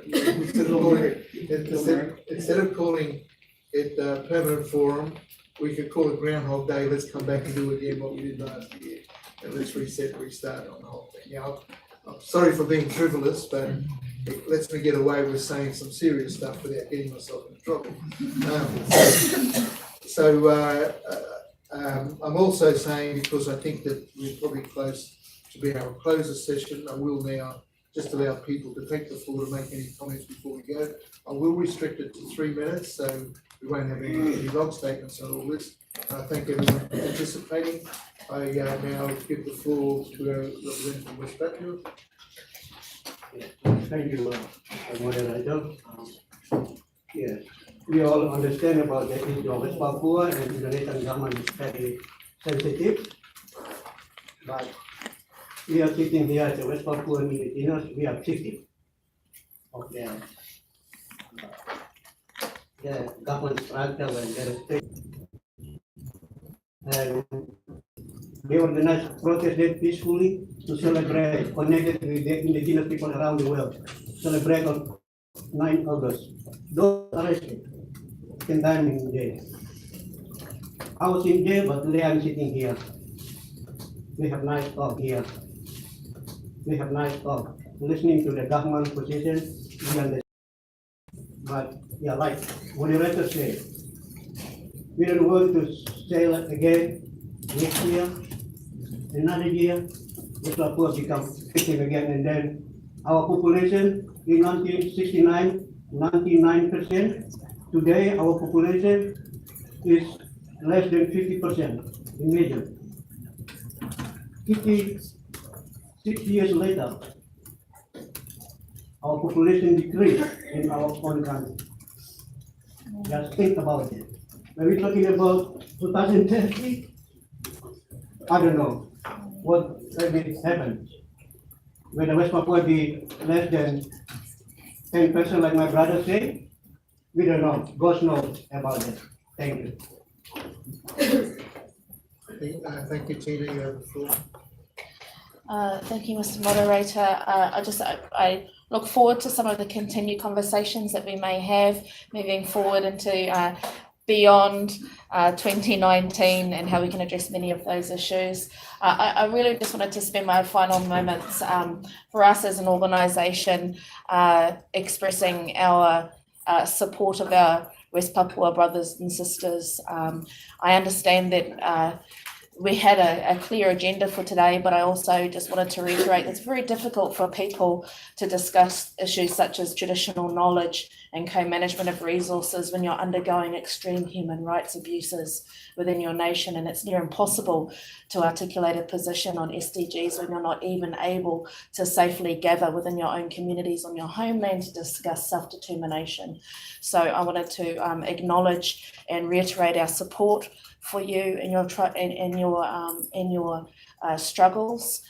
We stand with you, and this is not only because you are our Pacific brothers and sisters, but also because Aotearoa bases a significant amount of our own dairy economy upon palm kernel oil that is extracted from areas that were previously forested in your traditional lands as well. So I believe we have an obligation to be accountable to our contribution to what you're going through as well. So just wanted to take a moment to offer our support and solidarity with our West Papua brothers and sisters. Kia ora, thank you. Thank you. Thank you. I'd like to give the floor now to delegate from Fiji. You can now take the floor. Thank you. Good afternoon, everyone. And in Fijian, I will greet you by saying Misambula. I believe it's a long 2 weeks for all of us and a long day today. Nevertheless, I'd just like to share with you a little bit about the SDG report. My name is Ruth, and I work for the Pacific Disability Forum, which is based in Suva, in Fiji.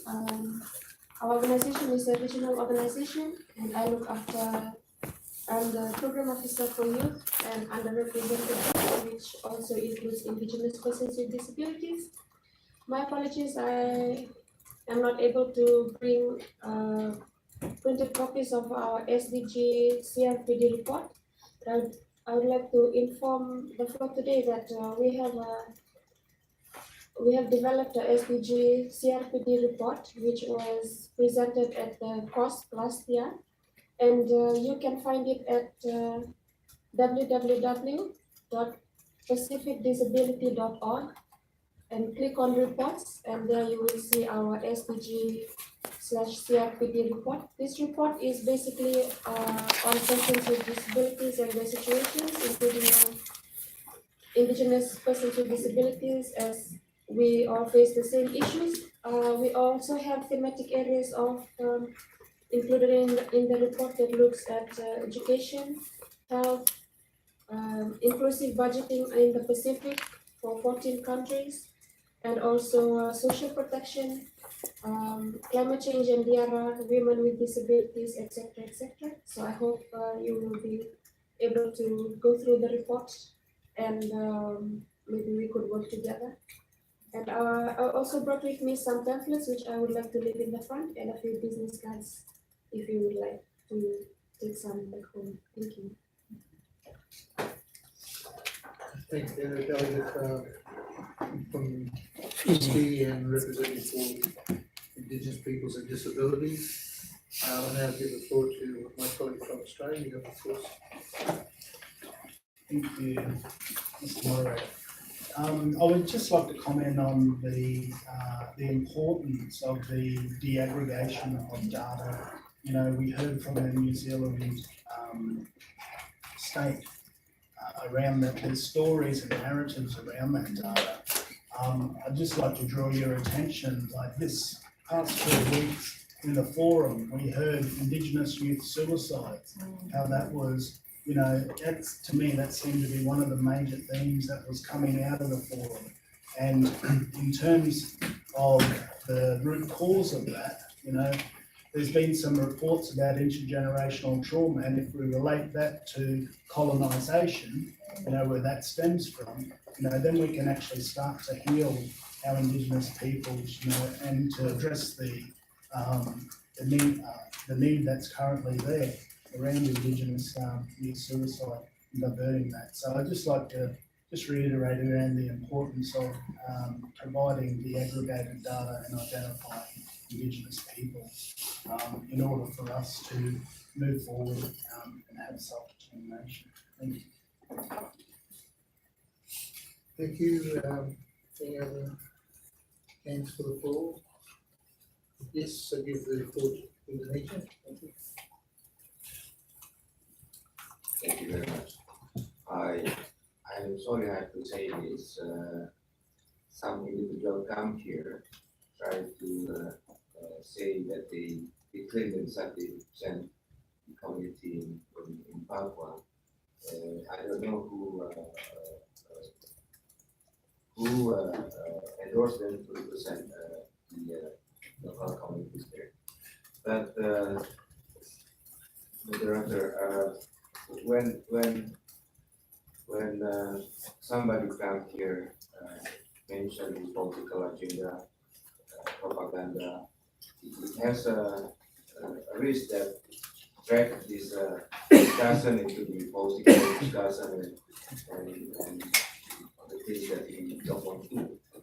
This is the forum that try to find answers and solutions, exchange of best practices in states, dialogue between state and local communities and indigenous people in constructive way, and the discussion will be endless in fruitless end if we let the individual come here to bring their political agenda and propaganda. I believe that the UNRIP itself in Article 46 already mentioned the affirmation back on the sovereignty and territorial integrity of member state. The accusation, the allegation, political propaganda is against UN member state is not this foreign war. So I hope all the allegation, the statement that is not on the agenda should be ignored. And for the future, I believe and I hope that the indigenous people that come here is solely only to try to find a solution for the indigenous people. Thank you very much. Thank Indonesia for the comment. I won't sort of reply on this. As the moderator, I have tried to make sure that we engage in civil discussion and that all discussion is kept within the boundaries. We talked about Indigenous people's rights, self-determination, autonomy, etc. I think that from the Pacific region, the Indigenous peoples, we do have issues, continuing issues in relation to the decolonisation of Indigenous peoples in the Pacific region, not only in the west part of the Pacific, but in the east part, like places like Rapa Nui or French Polynesia, New Caledonia, and to upset my Australian colleague in Australia as well, and imagine that even there might be as well. So decolonisation is still an issue, and I believe that everything that we have said in relation to the territories of West Papua have been within the constraints of the declaration and And the other part, important part of the history of the Declaration is in the preamble, which recognises the history of the treatment of the Indigenous peoples and the continuing disadvantages that Indigenous peoples face in the modern world, and that's why there is a declaration on that whole thing. So, as I said, I hope that, in the case of Indonesia, but other states as well, that there will be an effort to look at, to recognise Indigenous peoples, acknowledge that they're Indigenous peoples, and to find ways to respect autonomy and their empowerment to determine their futures and so on. So I take note of your comments, and I don't see any reason to say you're wrong or to say the other comments from the other side of the room were wrong either. I think these are things we've shared in this discussion. Any other comments before I close the meeting? I'll go to New Zealand first. Thank you. It was just the one comment, just in relation to a matter that the moderator brought up in terms of political will. I believe if you were to educate the broader society in relation to the fashion destiny of the crown, would be easier to implement in New Zealand. So that's all I want to comment. Thank you very much for that. And yes, comment from Mr. Hill. Yeah, thank you. I want to respond the Indonesian mission to the United Nations. He asked me because I ask you to refrain from responding and just accept what has been said. It's not necessary to respond. I have given my own response. Oh, okay. Okay. Yes. Thanks very much for that. Yes. Yeah. I want to introduce. Yes. I want to introduce myself before.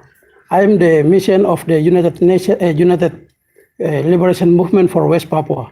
I know the people of the Pacific territory know what is the organization of the United Liberation Movement for West Papua, and maybe they know the Indonesian president and everything. They know what is the organization, and the ULWMP is as the observer in the Melanesian Spearhead Group, and then in the Pacific Island also, and then we will accreditation in the United Nations also. And then we will continue to fight for our rights. And then Indonesia said that we are wrong to speak here. I want to tell back that Indonesia wrong because West Papua is on the list of non-self-governing territory. According to the United Nations resolution, General Assembly resolution 448, that set up West Papua as non-self-governing territory. So according to the United Nations Charter Article 73, was granted independence for all non-self-governing territory. So it's illegally Indonesia occupied West Papua by military invasion. So Indonesia is illegal according to the international law. Thank you. Any other responses before I close the meeting? No, none will fall. Please. Any other responses? No, I'm going to close the meeting. No, because he's just repeating the same, and then we have to do it. We are willing to sit back. No, this is my obligation. This is not about me being a bigger man, but this is my obligation as in my mission, in my capacity, not as a personal. I mentioned, I was talking to them that when I'm here, I'm talking as a representative of 263 million people, but I can speak in friendly terms with my brother and sister. I'll give you 1 minute, and you have another hand over there. I will give 1 minute. Thank you. So please. Yeah, I will not respond to them because my capital colleague already mentioned clearly, but I think it needs to be clearly stated that this is UNDFI forum, not some kind of Pacific TFI forum, or not some kind of what other regional TFI forum. It has to abide by UN standard, by UN charter, and by the UN rules. And as we mentioned in our interactive dialogue with the PGA, the only way we can implement UNDRIP is that we respect UNDRIP in its entirety, not to pick and choose which part we want to implement, which part we don't want to implement. And I know clearly, when you talk about decolonization, it has to follow the term of the UN. that is under the C24. There are 17 NSCTs, and that is, I think, the reference that you as a moderator of UNTFI has made reference to, not adding Australia, not adding any other region that is not in the 17 NSCTs. Thank you very much. Thank you. I have no problem with what you said. Thank you. And you have 1 minute, sir. Yeah. Thank you, moderator. We are really appreciate for this forum. As an indigenous people, like you already described, this is a forum that dialogue between state and then representative of indigenous people. Both of you represented the government. Your president in Jakarta. Sorry, I have to intervene. I'm not going to have people targeting other people. Yeah, I understand. So we please finish your statement. Okay. 1 minute. We are representative West Papua, according to the West Papua National Congress. I'm also one of the West Papuan leaders. My name is Herman Waingai.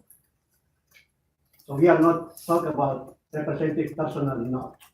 We are representative West Papuan people as indigenous people. I'm one of the West Papuan leader according to West Papua National Congress in 2007. We have leader in West Papua tech responsibility. Asked for dialogue many times, but the national government has ignored that. So what kind of argument you want to ask about your representative? Thank you. Thank you, everyone. I think this has been very positive for the regional meeting. I certainly got a lot out of it as a representative for the Pacific region, and I hope that you also got a lot out of it as well. Thank you. Thank you. I declare this meeting closed. Thank you so much for your solidarity. Aku Merdeka. Yeah, one day we share. Thank you.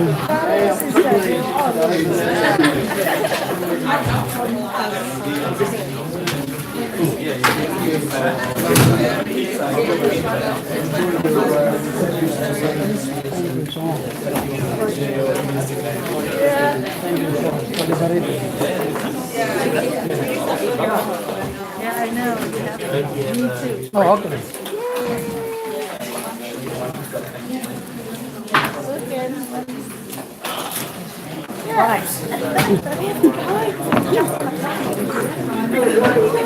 Now I'm going like now. I have to go get on my shuttle. Thank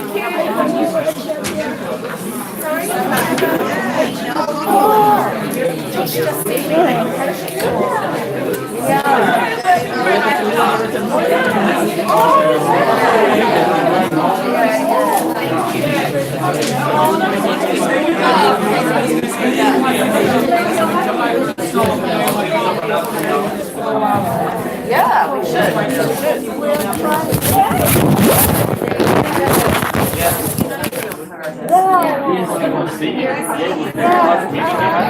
Everybody, there's a copy of this disability.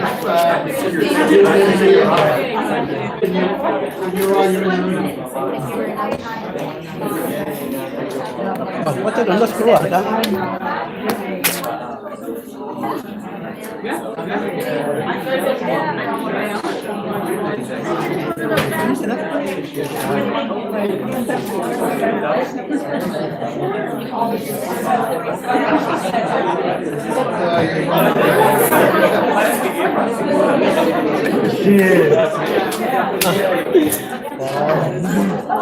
Pak sudah keluar lah, mana marah ya?